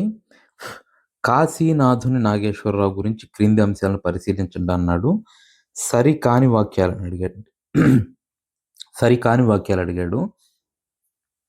ఈయన బిరుదులు విశ్వదాత, ఈ బిరుదు గాంధీజీ ఇచ్చాడు. తర్వాత కళా ప్రపూర్ణ ఆంధ్ర విశ్వవిద్యాలయం ఇచ్చిందన్నాడు. ఈ స్టేట్మెంట్ కరెక్టే. తర్వాత ఆంధ్ర భారతి అనే పత్రికను 1934లో స్థాపించిందన్నాడు. ఈ స్టేట్మెంట్ తప్పు. సరికాని వాక్యాలను గుర్తించమన్నాడు కాబట్టి ఈ బి అవుతుంది ఆన్సర్. సరికాని వాక్యాలను అడిగాడు కాబట్టి బి అవుతుంది. ఇక్కడ ఒకసారి చూస్తే కాశీనాథుని నాగేశ్వరరావు పంతులు, ఈయన విశ్వదాత అనే బిరుదు గాంధీ ఇచ్చాడు. ఇది కరెక్టే. తర్వాత కళాప్రపూర్ణ ఆంధ్ర యూనివర్సిటీ ఇచ్చింది. ఇది కరెక్టే. తర్వాత దేశోద్ధారక అనే బిరుదు ఈయనకుంది. అది తెలుగు వాళ్ళు ఇచ్చారు. దేశోద్ధారక అనే బిరుదు ఉంది. తర్వాత ఈయన అమృతాంజనం కంపెనీ 1893లో అమృతాంజనం కంపెనీ స్థాపించాడు. అమృతాంజనం కంపెనీ ఈయన కూడా ఇంపార్టెంట్. 1893లో. ఇంక ఈయన పుస్తకాలు చూసుకుంటే భగవద్గీతకు వ్యాఖ్యానం రాశాడు. ఈయన రాశాడు. ఈయన ముఖ్యంగా చూసుకుంటే 1908లో ఆంధ్రపత్రిక 1908 ఆంధ్ర పత్రికను స్థాపించాడు. అది బొంబాయి నుంచి వెలువడేది. బొంబాయి నుంచి ఆంధ్రపత్రిక, ఈయన బొంబాయిలో ఉండేవాడు. బొంబాయి నుంచి ఆంధ్రపత్రిక వెలువడేది. అయితే 1914లో ఫస్ట్ వరల్డ్ వార్ స్టార్ట్ అవుతుంది. ఈ ప్రపంచంలో మారుతున్న పరిస్థితులను, ఈ రాజకీయ పరిణామాలను తెలుగు వాళ్ళకు సొంత భాషలో అందించాలి, దగ్గరగా ఉండాలనే ఉద్దేశంతో 1914లో అంటే 1908లో ఏర్పడిన ఈ ఆంధ్రపత్రిక అనేదాన్ని 1914లో మద్రాసు నుండి ప్రారంభించాడు. మళ్ళీ ఇది వెరీ వెరీ ఇంపార్టెంట్ అండి. 1908 ఆంధ్రపత్రిక బొంబాయి, 1914 ఆంధ్రపత్రిక మద్రాసు ఇది ప్రారంభించాడు. ఇది చాలా ఫేమస్ పత్రిక ఆ టైంలో. ఇది ఒకటి. ఆ తర్వాత ఇక్కడ చూడండి, ఈ ఆంధ్ర భారతి అనేది యాక్చువల్గా 1924లో భారతి అనే సాంస్కృతిక సాహితీ పత్రిక స్థాపించాడు. భారతీ పత్రికను 1900 ఇది తప్పే. ఒక్క భారతి ఉండాలి, 1924 ఉండాలి. భారతీ పత్రిక 1924లో కాశీనాథుని నాగేశ్వరరావు ప్రారంభించాడు. ఇది సాంస్కృతిక సాహితీ పత్రిక. ఇది ఒకటి. తర్వాత ఈయన ఆంధ్ర గ్రంథమాల అనే ఒక ప్రచురణ సంస్థను కూడా స్థాపించాడు. తర్వాత 1937లో కాశీనాథుని నాగేశ్వరరావు ఇల్లు దాన్ని శ్రీబాగ్ అనేవాళ్ళు. అక్కడే ఈ శ్రీబాగ్ ఒప్పందం, కోస్తా ఆంధ్ర నాయకులు, రాయలసీమ నాయకుల మధ్య కొన్ని పొరపత్యాలు ఉంటాయి. వాటిని సరి చేసుకోవడానికి శ్రీబాగ్ ఒప్పందం చేసుకుంటారు. అది ఈయన ఇంట్లో, కాశీనాథుని నాగేశ్వరరావు ఇంట్లో జరిగింది. ఇక్కడ ఇది చూడండి. 1917 ఏప్రిల్ నెలలో ఆంధ్ర రాజకీయ సమితి ఎవరి అధ్యక్షతన ఏర్పడింది అన్నాడు. ఆంధ్ర రాజకీయ సమితి వేరు, అదేవిధంగా ఆంధ్ర కాంగ్రెస్ శాఖ వేరు. Andhra Pradesh PCC provincial Congress committee ఇది వేరు. ఆంధ్ర రాజకీయ సమితి అనేది ఇది వేరు. ఈ ఆంధ్ర రాజకీయ సమితిని బిఎన్ శర్మ ఏర్పాటు చేశాడు. 1917లో ఆంధ్ర రాజకీయ సమితిని బిఎన్ శర్మ ఏర్పాటు చేశాడు. ఇది వేరు కంప్లీట్గా. ఈ ఆంధ్రప్రదేశ్ ఈ నంబర్ ఆఫ్ టైమ్స్ ఈ క్వశ్చన్లు అడిగారండి. ఈ ప్రదేశ్ కాంగ్రెస్ కమిటీకి ప్రథమ అధ్యక్షుడు ఎవరంటే న్యాపతి సుబ్బారావు. ఈ ఆంధ్ర పిసిసికి ప్రథమ కార్యదర్శి ఎవరంటే కొండా వెంకటప్పయ్య. ఆంధ్ర రాజకీయ సమితి ఎవరి అధ్యక్షతన ఏర్పడిందంటే బిఎన్ శర్మ. ఇది 1917లో ఏర్పడింది. 1917 ఏప్రిల్లో ఆంధ్ర రాజకీయ సమితి ఇది. ఆంధ్ర పీసీసీ 1918లో ఏర్పడింది. 1918 జనవరి 22 అది వేరు. దానికి ప్రథమ అధ్యక్షుడు న్యాపతి సుబ్బారావు, ప్రథమ కార్యదర్శి కొండా వెంకటప్ప. ఇది వేరు. ఇది కొంచెం క్లారిటీగా ఉండాలి మీకు ఇది చదివేటప్పుడు. ఇది ప్రీవియస్ ఇయర్ క్వశ్చన్ అండి. ఆంధ్ర తమిళనాడు మధ్య గల సరిహద్దు సమస్యలను పరిష్కరించడం కోసం ఏ ముఖ్యమంత్రి పాలనా కాలంలో పటాస్కర్ కమిటీ ఏర్పాటు చేయబడింది అన్నాడు. యాక్చువల్ క్వశ్చన్లోనే ఒక క్వశ్చన్ తయారు చేయొచ్చు. పటాస్కర్ కమిటీ అసలు ఎందుకు ఏర్పాటు చేయబడింది అంటే ఆంధ్ర తమిళనాడు మధ్య గల సరిహద్దు సమస్యలు కొన్ని ఉన్నాయి. అంటే ఆంధ్ర రాష్ట్రం 53 అక్టోబర్ 1 ఏర్పడిన తర్వాత మనకి ఇక్కడ చిత్తూరు జిల్లాకి తర్వాత తమిళనాడు బోర్డర్లో ఉన్న కొన్ని ప్రాంతాల మీద అప్పుడు కొంత ప్రాబ్లం క్రియేట్ అయిందనమాట. అంటే కొన్ని ప్రాంతాలు తమిళనాడుకు వెళ్ళాలి, కొన్ని ప్రాంతాలు ఆంధ్రాకి రావాలి. దాని మీద బెజవాడ గోపాల్ రెడ్డి అండి ఆన్సర్. బెజవాడ గోపాల్ రెడ్డి పరిపాలనా కాలంలో ఈ సరిహద్దు సమస్యను పరిష్కరించడం కోసం పటాస్కర్ కమిటీ వేశారు. ఈ పటాస్కర్ కమిటీ యాక్చువల్గా ఇదేం చేసిందంటే ఇది కొన్ని సిఫార్సులు చేసింది, సిఫార్సులను ఆమోదించారు. ఈ కమిటీ సిఫార్సుల్ని 1959లో Andhra Pradesh Madras alteration of boundaries act అనే దాని పేరు మీద పార్లమెంట్ ఒక చట్టం ఆమోదించింది. Andhra Pradesh Madras alteration of boundaries act 1959 పేరు మీద పార్లమెంటు ఒక యాక్ట్ రూపొందించింది. ఈ చట్టం ప్రకారం చిత్తూరు జిల్లాలో ఉన్న తిరుత్తని, పుత్తూరు తాలూకాల్లో 318 గ్రామాలు తమిళనాడులోని చెంగల్పట్టు జిల్లాకు బదిలీ అయ్యాయి. తమిళనాడులోని చెంగల్పట్టు జిల్లాకు తిరుత్తని, పుత్తూరు తాలూకాలో 318 గ్రామాలు చెంగల్పట్టు జిల్లాకు బదిలీ అయినాయి. అదేవిధంగా చెంగల్పట్టు జిల్లాలోని తిరువల్లూరు తాలూకు అదేవిధంగా పొన్నేరు తాలూకాలో 148 గ్రామాలు మరియు ఇంకా కృష్ణగిరి తాలూకాలో 3 గ్రామాలు మొత్తం కలిపి 151 గ్రామాలు మన చిత్తూరు జిల్లాకు బదిలీ అయినాయి. ఇది గుర్తుపెట్టుకోవాలి. చిత్తూరు జిల్లాలో ఉన్న తిరుత్తని, పుత్తూరు తాలూకాల్లో 318 గ్రామాలు చెంగల్పట్టు జిల్లాకు బదిలీ అయినాయి. అదేవిధంగా చెంగల్పట్టు జిల్లాలో తిరువల్లూరు తాలూకా మరియు పొన్నేరు తాలూకాలో 148 గ్రామాలు, కృష్ణగిరి తాలూకాలో ఉన్న ఒక 3 గ్రామాలు మొత్తం కలిపి 151 గ్రామాలు చిత్తూరు జిల్లాకు బదిలీ అయినాయి. యాక్చువల్గా ఈ పటాస్కర్ కమిటీ అవార్డు ఆధారంగానే ఇప్పుడు మనకు తిరుపతి ఆంధ్రాలో విలీనమైంది. గాంధీజీకి ఆంధ్రులు గొప్పవారు కావడం ఇష్టం లేకపోవడం వల్ల ప్రకాశం పంతులు ముఖ్యమంత్రి అయ్యేందుకు గాంధీజీ అనుమతించడం లేదని ఏ పత్రిక 1937 సెప్టెంబర్ సంచికలో స్పష్టం చేసిందన్నాడు. దానికి ఆన్సర్ ఏంటంటే ప్రబుద్ధాంధ్ర పత్రిక. గాంధీజీకి ఆంధ్రులు గొప్పవారు కావడం ఇష్టం లేకపోవడం వల్ల ప్రకాశం ముఖ్యమంత్రి అయ్యేందుకు గాంధీజీ అనుమతించడం లేదని ప్రబుద్ధాంధ్ర, ఇది శ్రీపాద సుబ్రహ్మణ్యం నాయకత్వంలో శ్రీపాద సుబ్రహ్మణ్యం సంపాదకీయం వహించాడు. దీనికి ఈ శ్రీపాద సుబ్రహ్మణ్యం సంపాదకీయంలో వచ్చే ప్రబుద్ధాంధ్ర పత్రిక ఈ స్టేట్మెంట్ ఇచ్చింది. ఇది వెరీ వెరీ ఇంపార్టెంట్ అండి. ఇది వెరీ వెరీ ఇంపార్టెంట్. ఒకసారి దీని బ్యాక్గ్రౌండ్ చూస్తే మనకు 1937లో ఎలక్షన్స్ జరిగినాయి. 1935 చట్టము, పార్లమెంట్ చట్టము, దాని ప్రకారం 1937లో ఎలక్షన్స్ జరిగినాయి. ఫస్ట్ టైం కాంగ్రెస్ పార్టీ పోటీ చేసింది, భారీ మెజారిటీతో గెలిచింది. జస్టిస్ పార్టీ అసలు ఇదిలో లేకుండా పోయింది. అప్పుడు రాజగోపాలాచారి యాక్చువల్గా ప్రకాశం పంతులు 1921 నుండి ఆయన సహాయ నిరాకరణ ఉద్యమంలోకి వచ్చాడు. అనేక రకాల పోరాటాలు, అప్పుడు ఆంధ్ర ప్రాంతానికి సంబంధించి ఆయనే గొప్ప నాయకుడు, టాప్ లీడర్. అయితే ఈ రాజగోపాలాచారి మహాత్మా గాంధీజీతో చాలా సన్నిహితంగా ఉంటాడు.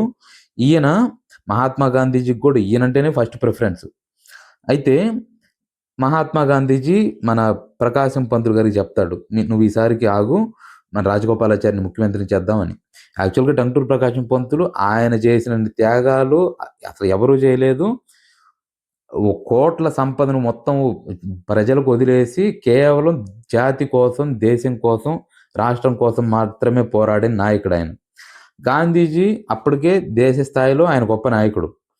దేశ స్థాయిలో ఆయన గొప్ప నాయకుడు. ఆయన చెప్పంగాల్నే ఈ తృణప్రాయంగా అసలు ప్రకాశం పంతులు ఆ ముఖ్యమంత్రి పదవిని అసల పట్టించుకోడు. అందులో భాగంగానే టంగుటూరి ప్రకాశం పంతులు రెవెన్యూ మినిస్ట్రీ తీసుకున్నాడు. టంగుటూరి ప్రకాశం పంతులు రెవెన్యూ మినిస్ట్రీ, బెజవాడ గోపాల్ రెడ్డి స్థానిక స్వపరిపాలనా శాఖ, తర్వాత వివి గిరి కార్మికులు పరిశ్రమల శాఖ తీసుకున్నాడు. అప్పుడు ఆ సమయంలోనే ఈ స్టేట్మెంట్, గాంధీజీకి ఆంధ్రులు గొప్పవారు కావడం ఇష్టం లేకపోవడం వల్ల ప్రకాశం పంతులు ముఖ్యమంత్రి అయ్యేందుకు, అంటే ఈయన ఆంధ్రుడు కదా, అందువల్ల గాంధీజీ అనుమతించటం లేదని ఈ శ్రీపాద సుబ్రహ్మణ్యం ప్రబుద్ధాంధ్ర పత్రికలో సెప్టెంబర్ సంచికలో ఇది రాస్తాడు. ఇది వెరీ వెరీ ఇంపార్టెంట్ అండి. ఇక్కడ చూస్తే దాని కంటిన్యూషన్ క్వశ్చను, ఈ తమిళ మంత్రులు మనకు ప్రత్యేక రాష్ట్రాన్ని ఇచ్చే ముందుగానే బ్రిటిష్ వాళ్ళు మనకు స్వాతంత్రాన్ని ఇవ్వగలరు అని వ్యాఖ్యానించిన ఆంధ్ర నాయకుడు ఎవరున్నారు? దానికి ఆన్సర్ ఏంటంటే పట్టాభి సీతారామయ్య. ఈ తమిళ మంత్రులు మనకు ప్రత్యేక రాష్ట్రాన్ని ఇచ్చే ముందుగానే బ్రిటిష్ వాళ్ళు, అంటే ఆంగ్లేయులు మనకు స్వాతంత్రాన్ని ఇవ్వగలరు అని చెప్పి వ్యాఖ్యానించిందండి ఎవరంటే పట్టాభి సీతారామయ్య. అప్పుడు ఏం జరుగుతుందంటే, సరే టంగుటూరి ప్రకాశం పంతులు రెవెన్యూ మినిస్ట్రీగా ఉంటాడు, సరే శ్రీపాద సుబ్రహ్మణ్యం నాయకత్వంలో ప్రభుత్వాంధ్ర అట్లా అంటుంది. అప్పుడు ఏం జరుగుతుందంటే, యాక్చువల్గా మినిస్ట్రీలోకి ముగ్గురిని తీసుకున్నారు ఆంధ్ర ప్రాంతం నుండి ముగ్గురిని తీసుకుంటే అందులో ఒక్కరు కూడా రాయలసీమ వాళ్ళు లేరు. ఉదాహరణకు టంగుటూరి ప్రకాశం పంతులు ప్రకాశం డిస్ట్రిక్టు, బెజవాడ గోపాల్ రెడ్డి నెల్లూరు డిస్టిక్, వివి గిరి బరంపురం, అప్పుడు గంజాం జిల్లా, ఇప్పుడు ఒరిస్సా జిల్లాలో ఉన్న గంజాం జిల్లా బరంపురం మన ఆంధ్రాలో తెలుగు వాళ్ళు మాట్లాడే ప్రాంతం, అది ఆంధ్రాలోనే ఉంటుంది, మద్రాస్ ప్రెసిడెన్సీలో. అయితే ఆంధ్ర రాష్ట్రం ఏర్పాటు చేయడం, అంటే ఆంధ్ర రాష్ట్రం విడిపోవడం ఈ రాజగోపాలాచారికి అసలు ఇష్టం లేదు. రాజగోపాలాచారికే కాదు, అక్కడున్న ఏ తమిళ మంత్రులకి ఇష్టం లేదు. వీళ్ళు ఏం చేశారంటే రాజగోపాలాచారి కంప్లీట్గా ముగ్గురిని ఆంధ్ర వాళ్ళని తీసుకున్నాడు. రాయలసీమ నుంచి ఒక్కరిని కూడా, మంచి నాయకులు ఉన్నా సరే రాయలసీమ నుండి ఒక్కరిని కూడా మినిస్ట్రీలోకి తీసుకోలేదు. అందువల్ల రాయలసీమ వాళ్ళు ఒకవైపు చాలా బాధతోటి అసలు ఒక్క మినిస్ట్రీ కూడా లేదు, మనల్ని తొక్కేస్తున్నది, ఈ కోస్తా వాళ్ళందరూ వచ్చి మనల్ని తొక్కేస్తున్నారనే ఒక ఇదిలో వాళ్ళు ఉండిపోయారు. రాయలసీమ నాయకులు అట్లా ఉంటే ఆంధ్ర రాయలసీమ నాయకుల మధ్య విభేదాలు ఆ టైంలో తారాస్థాయికి చేరినాయి. అదే సమయంలో ఈ స్టేట్మెంట్ ఇస్తాడు. ఈ మనకి రాయలసీమ వాళ్ళు అప్పుడేం అడుగుతున్నారు, రాయలసీమ మహాసభలు వాటిని స్థాపించి మాకు సపరేట్గా రాయలసీమను సపరేట్ స్టేట్ చేయండి, ఆంధ్రాలో మాత్రం కలపొద్దని వాళ్ళు అంటున్నారు. ఆ రకంగా ఏదో రకంగా వీళ్ళు విభేదాలు సృష్టించి ఆంధ్ర రాష్ట్ర ఏర్పాటుకు వ్యతిరేకిస్తున్నారని పట్టాభి సీతారామయ్య ఆ టైంలో ఈ స్టేట్మెంట్ ఇచ్చాడు. తెలుగు ప్రజల్లో ఐకమత్యాన్ని సాధించేందుకు, వారి సమస్యలను చర్చించేందుకు ఒక రాజకీయ సమావేశం ఏర్పాటు చేయడం అత్యవసరం అని ప్రచురించిన పత్రిక అన్నాడు. నిన్న మనం చూసాం కదా, కొన్ని పత్రికలు స్టేట్మెంట్స్ ఇచ్చి యాజ్ ఇట్ ఈజ్గా ఏ పత్రిక ఏ స్టేట్మెంటు ఎవరు ఇచ్చారు, ఏ పత్రికలో వచ్చిందని అడుగుతున్నాడని. ఇందాక మనం శ్రీపాద సుబ్రహ్మణ్యం ప్రబుద్ధాంధ్ర అట్లానే ఇది కూడా దేశాభిమాని గురించి నిన్న ప్రీవియస్ ఇయర్లో అడిగిన క్వశ్చన్ ఒకసారి మనం చూసాం. సొంత ప్రభుత్వం ఉంటే తప్ప తెలుగు సంస్కృతికి రక్షణ లేదని ఏ పత్రిక వ్యాఖ్యానించిందని, అది దేశాభిమాని పత్రిక. అదేవిధంగా తెలుగు ప్రజల్లో ఐకమత్యాన్ని సాధించేందుకు, వారి సమస్యలను చర్చించేందుకు రాజకీయ సమావేశం ఒకదాన్ని ఏర్పాటు చేయాలని ఈ దేశాభిమాని పత్రిక రాసింది. ఈ యాక్చువల్గా దేశాభిమాని పత్రిక ఇది ఫస్ట్లో విజయవాడ నుంచి వచ్చేదండి. ఫస్ట్లో 1887లో స్టార్ట్ అయినప్పుడు విజయవాడ నుంచి వచ్చేది. ఆ తర్వాత 1980 నాటికి ఇది వారపత్రిక. ఫస్ట్లో 1908 నాటికి ఇది దినపత్రికగా మారి విజయవాడ నుంచి గుంటూరుకు మారింది 1908 నుంచి. ఈయన ఈ దేశాభిమాని పత్రికలో చల్లా శేషగిరిరావు అనే ఆయన అనేక సంపాదకీయం వహించి అనేక వాటిని ప్రచురిస్తాడు. అందులో భాగంగా అనేక వ్యాసాలు రాస్తాడు. అందులో భాగంగా కొన్ని ఇంపార్టెంట్ స్టేట్మెంట్స్ ఒకసారి చూడండి. ఆంధ్రులకు రాజధానిగా మద్రాసు నగరము ఆంధ్రదేశానికి అవతల ప్రాంతంలో ఉండడం ఆంధ్రుల అభివృద్ధికి ప్రతికూల అంశం అని ఒకటంటాడు. ఆంధ్రులకు రాజధానిగా మద్రాసు నగరము ఆంధ్రదేశానికి అవతల ప్రాంతంలో ఉండడం ఆంధ్రుల అభివృద్ధికి ప్రతికూలంగా ఉంటుందంటాడు. ఇంకా తమను పరిపాలించే అధికారులకు ఇక్కడ ప్రజల భాష తెలుగు భాష తెలియకపోవడము, వారి సహాయకులుగా నియమించబడ్డ ఉద్యోగస్తులు ఆంధ్రేతరులై ఉండడం వల్ల ప్రజల సమస్యలను పట్టించుకోకపోవడం ఇక్కడ అభివృద్ధికి ప్రతికూలాంశం అని ఇంకొక స్టేట్మెంట్ అంటాడు. ఇంకా ఈయనేమంటాడంటే, తెలుగు పత్రికలు ప్రపంచ రాజకీయాల గురించి మాట్లాడడం కాకుండా ఆంధ్రదేశానికి సంబంధించిన విషయాల గురించి ఎక్కువ రాయాలని ఈ దేశాభిమాని పత్రిక కోరుతుంది. ఇట్లాగా ఈ 3-4 స్టేట్మెంట్స్ జాగ్రత్తగా గుర్తుపెట్టుకోవాలండి. దేశాభిమాని స్వంత ప్రభుత్వం ఉంటే తప్ప తెలుగు సంస్కృతికి రక్షణ లేదనేది ఒకటి. తెలుగు ప్రజల్లో ఐకమత్యం సాధించేందుకు ఒక రాజకీయ సమావేశాన్ని ఏర్పాటు చేయాలనే ఇదొక స్టేట్మెంట్ గుర్తుపెట్టుకోవాలి. ఇంకా ఆంధ్రులకు రాజధానిగా మద్రాసు నగరం ఆంధ్రదేశానికి అవతల ఉండటం ఆంధ్ర అభివృద్ధికి ప్రతికూలాంశం అనేది ఒక స్టేట్మెంటు. తమను పాలించే అధికారులు ఇక్కడ ప్రజల భాష తెలుగు భాష రాకపోవడం, అందువల్ల ఇక్కడ అభివృద్ధికి ప్రతికూలాంశంగా ఉంటుందనేది ఒకటి. ఇంకో స్టేట్మెంట్ ఏమని ఉంటుందంటే, తెలుగు పత్రికలు ప్రపంచ రాజకీయాల గురించి గాక ఆంధ్రదేశానికి సంబంధించిన విషయాల గురించి రాయాలని చెప్పడం ఇదొకటి. ఈ 5 స్టేట్మెంట్స్ జాగ్రత్తగా గుర్తుపెట్టుకోవాలి. మనకు హార్డ్లీ ఒక కృష్ణ పత్రిక ఒకటి, హిందూ పత్రిక ఒకటి, ఆంధ్రకేసరి ఒకటి, గోష్ఠి, దేశాభిమాని, తర్వాత ఈ ఆంధ్రప్రకాశిక ఒకటి. ఈ పత్రికలు ఈ 6 పత్రికల్లో దీంట్లో అంటే ఎక్కువ స్టేట్మెంట్స్ ఉన్నాయి. ఒక్కో దానిలో 1-2 స్టేట్మెంట్సే ఉంటాయి. ఈ స్టేట్మెంట్స్ని మీరు ఏ పత్రిక ఏ స్టేట్మెంట్ ఇచ్చింది అనేది జాగ్రత్తగా గుర్తుపెట్టుకుంటే ఒక క్వశ్చన్ ఖచ్చితంగా వస్తుంది. పేపర్ ఈజీగా వచ్చినప్పుడు ఏ పత్రిక ఏ సంపాదకీయుడు ఏ ఇయర్లో స్థాపించాడు అనేది అదే ఈజీగా అడుగుతారు, అది అయిపోతుంది. పేపర్ 2017 టైంలో స్టేట్మెంట్ ఇచ్చినట్టు ఇస్తే ఈ 10 స్టేట్మెంట్లను గుర్తుపెట్టుకోవాల్సి ఉంటుంది మీరు. ఇది ప్రీవియస్ ఇయర్ క్వశ్చన్ అండి. ప్రీవియస్ ఇయర్లో ఏమడిగంటే ఆంధ్ర మహిళ బిరుదు ఎవరికి కలదనేది, టైటిల్ ఎవరికి కలదనేది ప్రీవియస్ ఇయర్ క్వశ్చన్. యాక్చువల్గా ఈ ఆంధ్ర మహిళ టైటిల్ దుర్గాబాయి దేశ్ముఖ్, ఇది ఓకే. మనల్ని ఎట్లా అడుగుతారంటే, ఆంధ్ర మహిళా స్థాపన ఎవరు స్థాపించారంటే దుర్గాబాయి దేశ్ముఖ్. ఆంధ్ర మహిళా మండలిని ఎవరు స్థాపించారంటే దుర్గాబాయి దేశ్ముఖ్. ఆంధ్ర మహిళా పత్రికను ఎవరు స్థాపించారంటే దుర్గాబాయి దేశ్ముఖ్. ఇవన్నీ ఆంధ్ర మహిళ ఏ రకంగా వచ్చినా దుర్గాబాయి దేశ్ముఖ్ అనేది గుర్తుపెట్టుకోండి. యాక్చువల్గా దుర్గాబాయి దేశ్ముఖ్ ఈవిడ యాక్చువల్గా దుర్గాబాయి సిడి దేశ్ముఖ్ని పెళ్లి చేసుకోవడం వల్ల ఈవిడని దుర్గాబాయి దేశ్ముఖ్గా పిలుస్తాం మనము. ఈవిడ 1921 సమావేశం అంటే విజయవాడలో జరిగిన అఖిల భారత ఐఎన్సీ సమావేశంలో గాంధీజీ గారి యొక్క ఆంగ్ల ఉపన్యాసాలను తెలుగులోకి అనువదించింది ఎవరంటే సరోజిని నాయుడు. హిందీ ఉపన్యాసాలను తెలుగులోకి ఎవరు అనువదించారంటే దుర్గాబాయి దేశ్ముఖ్. అదొకటి ఇంపార్టెంట్. ఈవిడ సరే ఆంధ్ర మహిళా సభ, ఆంధ్ర మహిళా మండలి ఇవన్నీ స్థాపిస్తుంది. ఈ ఆంధ్ర మహిళా సభ అనేది మద్రాసు నగరంలో తెలుగు బాలికలకు శిక్షణ ఇవ్వడానికి ఈ ఆంధ్ర మహిళా సభ అనేదాన్ని స్థాపించింది. యాక్చువల్గా ఆంధ్ర మహిళా సభ దక్షిణ భారతదేశంలోనే మహిళల సంక్షేమం కోసం ఏర్పడ్డ మొట్టమొదటి సంస్థ. సౌత్ ఇండియాలో మహిళల సంక్షేమం కోసం ఏర్పడిన మొట్టమొదటి సంస్థ ఏంటంటే ఆంధ్ర మహిళా సభ. ఈవిడ సరే అనేక సంక్షేమ కార్యక్రమాలు ప్రారంభించింది, అది చేస్తుంది. ఆంధ్ర మహిళా మండలిని స్థాపించింది. ఇవి కాకుండా ఇంకా ఈవిడికి 1971లో నెహ్రూ సాహితీ అవార్డు, దుర్గాబాయి దేశ్ముఖ్కి 1971లో నెహ్రూ సాహితీ అవార్డు అనేది ఈవిడికి లభించింది. ఇది ఈ జాగ్రత్తగా వీటి వరకు గుర్తుపెట్టుకోండి చాలు. చూడండి, ఎవరి విజ్ఞప్తి మేరకు, ఇది ప్రీవియస్ ఇయర్ క్వశ్చన్ మళ్ళీ, ఎవరి విజ్ఞప్తి మేరకు స్వామి సీతారాం నిరాహార దీక్షను విరమించడం జరిగింది అన్నాడు. ఆన్సర్ ఏంటంటే ఆచార్య వినోబా భావే విజ్ఞప్తి మేరకు స్వామి సీతారాం నిరాహార దీక్షను విరమించాడు. ఇక్కడ ఏం జరుగుతుందంటే, మన పొట్టి శ్రీరాములు నిరాహార దీక్ష చేయడానికి ముందు స్వామి సీతారాం పొట్టి శ్రీరాములు నిరాహార దీక్ష 1952లో, దానికి ముందే 1951లో ఆగస్టు 16వ తారీఖున ఆంధ్ర రాష్ట్రాన్ని ఇమీడియట్గా ఏర్పాటు చేయాలని గుంటూరులో, ఇది ప్రతి ఒక్కటి ఇంపార్టెంటేనండి. పొట్టి శ్రీరాములు మద్రాసు బులుసామూర్తి నివాసం, అది ఓకే.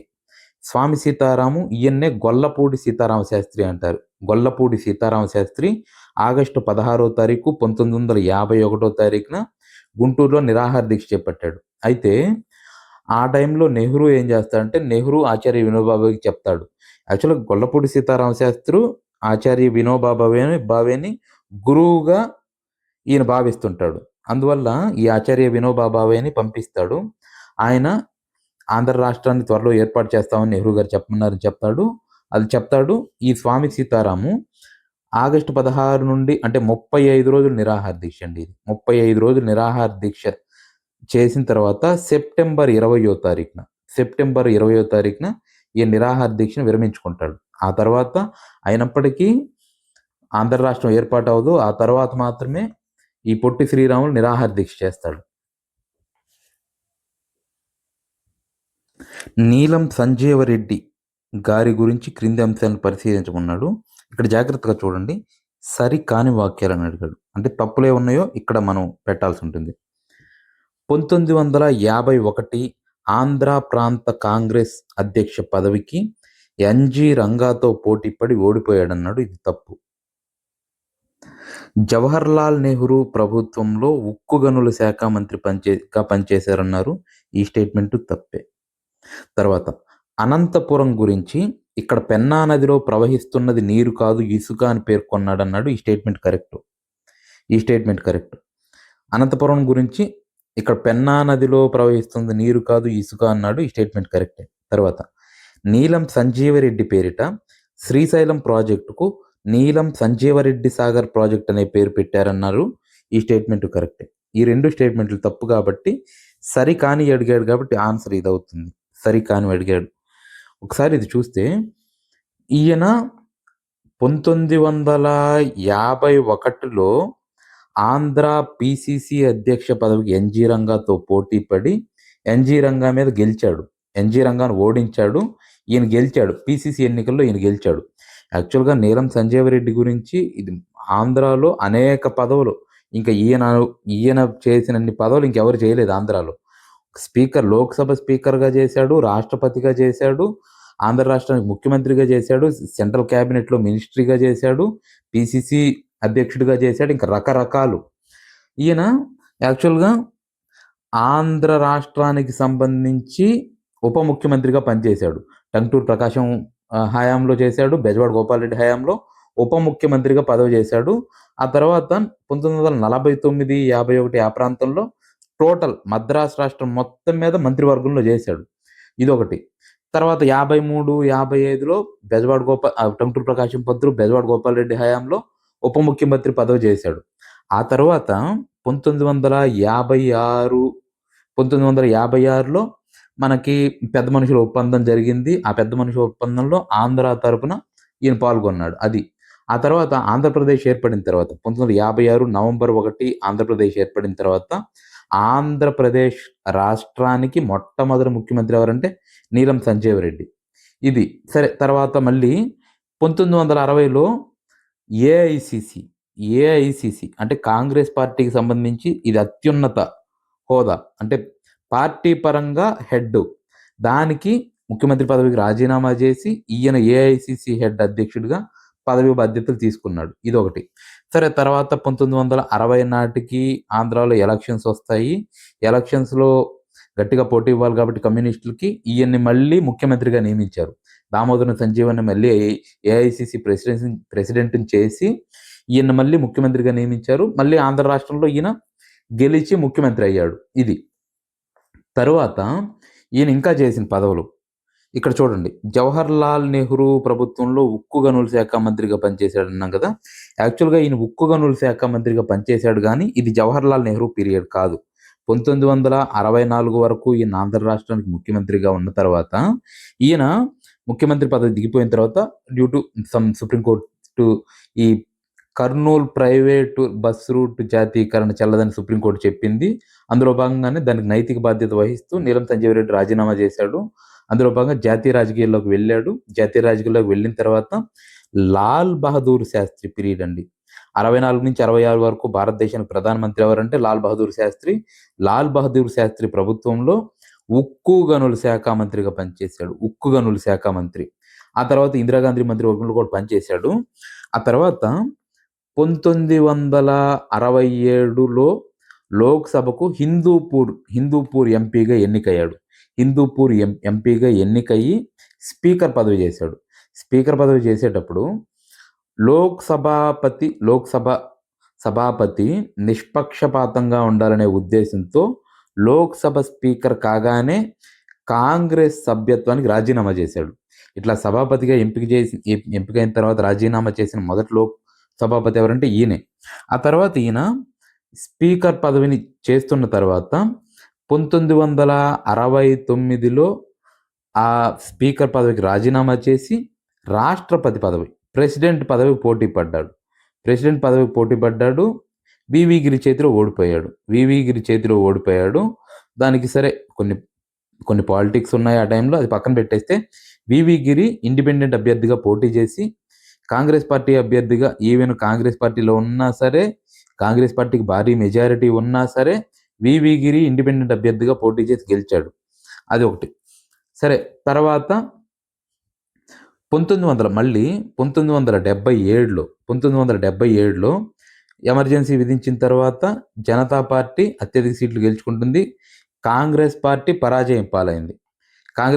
దేశం మొత్తం మీద కాంగ్రెస్ పార్టీ పరాజయం పాలైంది. దేశంలో ప్రధానమంత్రిగా మొరార్జీ దేశాయి ప్రధానమంత్రి అయ్యాడు. అయితే ఇక్కడ ఒకటి చూడండి, మొత్తం ఏపీలో అప్పుడు 42 ఎంపీ సీట్లు ఉన్నాయి. మొత్తం 42 ఎంపీ సీట్లుంటే 41 ఎంపీ సీట్లని కాంగ్రెస్ పార్టీ గెలుచుకుంది.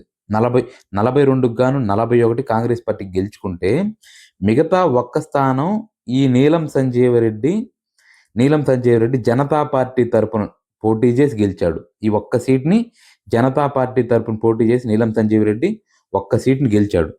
ఇది ఇంపార్టెంట్. ఇంకా సరే, మళ్ళీ లోక్సభకు లోక్సభాపతికి అంటే స్పీకర్గా ఏకగ్రీవంగా ఎన్నికయ్యాడు. మళ్ళీ ఈ 77లో మళ్ళీ రాష్ట్రపతి ఎలక్షన్ జరిగినప్పుడు ఈయన 69లో వివి గిరి మీద ఓడిపోయాడు కదా. తర్వాత మళ్ళీ 77లో ఎలక్షన్ జరిగినప్పుడు ఈసారి ఏకగ్రీవంగా రాష్ట్రపతి అయ్యాడు. ఇప్పటిదాకా భారతదేశంలో ఏకగ్రీవంగా రాష్ట్రపతి పదవిని తీసుకుంది ఎవరంటే నీలం సంజీవ రెడ్డి. ఈ ఏకగ్రీవంగా, ఇది వెరీ వెరీ ఇంపార్టెంట్ నీలం సంజీవ రెడ్డికి సంబంధించి. ఆ తర్వాత సరే ఏకగ్రీవంగా ఎన్నికయ్యాడు, ఆ పదవి టెన్యూర్ పూర్తి చేసుకున్నాడు. ఆ తర్వాత రాజకీయాల నుంచి 1996లో ఈయన చనిపోయాడు. అప్పుడు ఈ శ్రీశైలం ప్రాజెక్టుకు నీలం సంజీవరెడ్డి సాగర్ ప్రాజెక్ట్ అనే పేరు పెట్టారు. ఇది ఇంపార్టెంట్ అండి. నేను ఇప్పటిదాకా చెప్పిన ఈ రకరకాల పరీక్షల్లో, ఈవెన్ పాలిటీ పరీక్షలో రకరకాల పరీక్షలో నేను చెప్పిన పాయింట్స్ వెరీ వెరీ ఇంపార్టెంట్. మీరు అవసరమైతే ఆపి మళ్ళీ వినండి. ఇక్కడ చూడండి, ఆంధ్ర మహాసభ 4వ సమావేశంలో తెలుగు జిల్లాలన్నింటినీ కలిపి పూర్తి స్వతంత్ర ప్రతిపత్తి అధికారాలు గల ఒక ప్రత్యేక రాష్ట్రంగా ఏర్పాటు చేయడం అవసరమే కాక న్యాయసమ్మతమైందని ఒక తీర్మానాన్ని ఎవరు ప్రవేశపెట్టారంటే సివి నరసింహరాజు అండి. సివి నరసింహరాజు 4వ సమావేశంలో తెలుగు జిల్లాలన్నింటినీ కలిపి పూర్తి స్వతంత్ర ప్రతిపత్తి అధికారాలు గల ఒక ప్రత్యేక రాష్ట్రంగా ఏర్పాటు చేయటం అవసరమే కాక న్యాయసమ్మతమైందనే తీర్మానాన్ని ఎవరు ప్రవేశపెట్టారంటే సివి నరసింహరాజు. ఈ క్వశ్చను పి రఘునాథరావు పుస్తకంలో 143వ పేజీ. పి రఘునాథరావు పుస్తకంలో 143వ పేజీలోది. జనరల్గా బిట్వీన్ ది లైన్స్ ఉంది. ఈ క్వశ్చన్గా గుర్తుపెట్టుకోండి చాలు. ఇట్లా 4వ సమావేశంలో ఈ స్టేట్మెంట్ ఇట్లాగా ఒక తీర్మానాన్ని ప్రవేశపెట్టారని అడగవచ్చు సివిఎస్ నరసింహరాజు. ఇది ఒక స్టేట్మెంట్గా గుర్తుపెట్టుకోండి.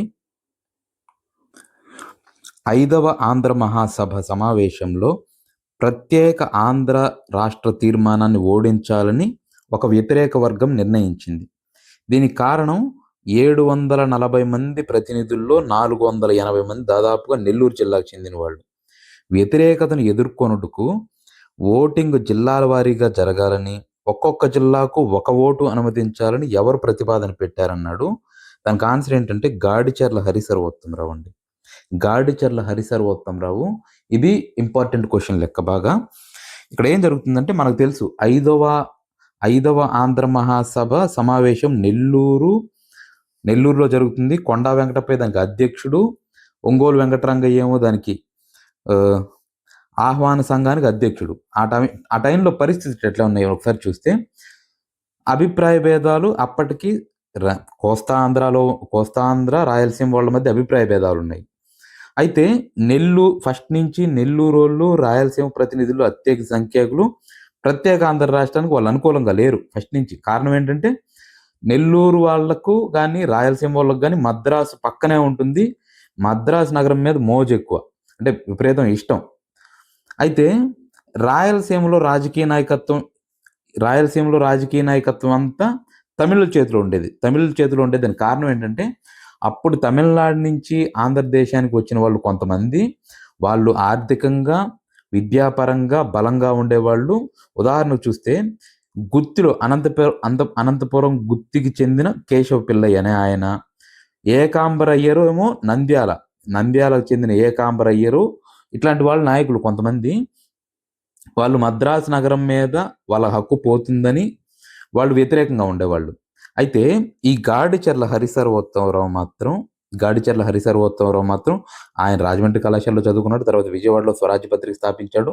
మద్రాసులో ఉండేవాడు తాడిపత్రి. అట్లాగా ఈ గాడిచెర్ల హరిసర్వోత్తమరావు మాత్రం ప్రత్యేక ఆంధ్ర రాష్ట్రానికి అనుకూలంగా ఉండేవాడు. అప్పుడు మొత్తం ఆ సభ మొత్తానికి 700 మంది ప్రతినిధులు హాజరయ్యారు. ప్రతినిధుల వరకు 700 మంది ప్రతినిధులు ఉంటే అందులో ఒక్క నెల్లూరు వాళ్ళే 480. ఈయన ఏమంటాడంటే గాడిచెర్ల హరిసర్వోత్తమరావు, ఇట్లాగా నంబర్ను బట్టి కాకుండా ఒక జిల్లాకు ఒక ఓటు ఇవ్వండి. ఆ జిల్లాలో మొత్తం 11 జిల్లాలు, ఏ జిల్లాలో ఎన్ని ఓట్లు వస్తాయి అనే దాని మీద ఆంధ్ర రాష్ట్ర ఏర్పాటు నిర్ణయిద్దాం అని అంటాడు. అందువల్ల ఈయన చెప్పినట్లుగానే చేస్తారు. ఆ తీర్మానం నెగ్గుతుంది. ప్రత్యేక ఆంధ్ర రాష్ట్ర తీర్మానం నెగ్గుతుంది. ఈ రకంగా ఇది జరుగుతుందన్నమాట. ఇక్కడ చూడండి, 5వ ఆంధ్ర మహాసభ గురించి క్రింది అంశాలను పరిశీలించండి అన్నాడు. సరికాని వాక్యాన్ని గుర్తించండి అన్నాడు. సరికాని వాక్యం ఇక్కడ చూస్తే 1917 జూన్లో నెల్లూరులో కొండా వెంకటప్పయ్య అధ్యక్షతన జరిగింది అన్నాడు. ఈ స్టేట్మెంట్ కరెక్టే. ఈ సమావేశంలో 2 భిన్న వర్గాలు ఏర్పడగా వీరిని ఐక్యం చేయడంలో ప్రధాన పాత్ర పోషించిన వారు గాడిచెర్ల హరిసర్వోత్తమరావు అన్నాడు. ఈ స్టేట్మెంట్ తప్పు. ఇప్పుడు ఇంతకు ముందు క్వశ్చన్లోనే మనం మాట్లాడుకున్నాము. యాక్చువల్గా గాడిచెర్ల హరిసర్వోత్తమరావు ఏమంటే మొత్తం 740 మందిలో 480 మంది నెల్లూరు వాళ్ళు ఉన్నారు. ప్రతినిధుల వారీగా ఓటింగ్ జరగొద్దు, ఒక జిల్లాకు ఒక ఓటు మాత్రమే ఇవ్వాలని ఈయన ప్రతిపాదన చేస్తాడు. అయితే అయినా కూడా కొంతమంది రాయలసీమ వాళ్ళు వ్యతిరేకంగా ఇస్తుంటారు. అందులో భాగంగా బిఎన్ శర్మ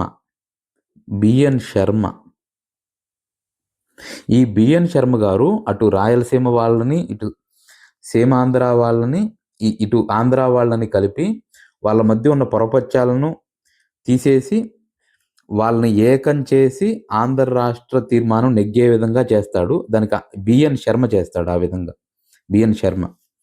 తర్వాత ఈ సమావేశంలోనే రాయప్రోలు సుబ్బారావు గారు రచించిన అమరావతి పట్టణమున బౌద్ధులు విశ్వవిద్యాలయాలు స్థాపించినారు. చూడండి, అమరావతి పట్టణమున బౌద్ధులు విశ్వవిద్యాలయాలు స్థాపించారు అని దీన్ని ఎవరు రాశారంటే రాయప్రోలు సుబ్బారావు. ఈ గీతాలను, ఈ ప్రబోధాత్మక పద్యాలను దుగ్గిరాల గోపాలకృష్ణయ్య గారు చదివి వినిపించారు. యాక్చువల్గా అమరావతి పట్టణమును బౌద్ధులు విశ్వవిద్యాలయాలు స్థాపించినారు అనేది రాయప్రోలు సుబ్బారావు రాశాడు. ఆ రాసిన దాన్ని ఆ పుస్తకంలోది దుగ్గిరాల గోపాలకృష్ణ చదివి వినిపించాడు.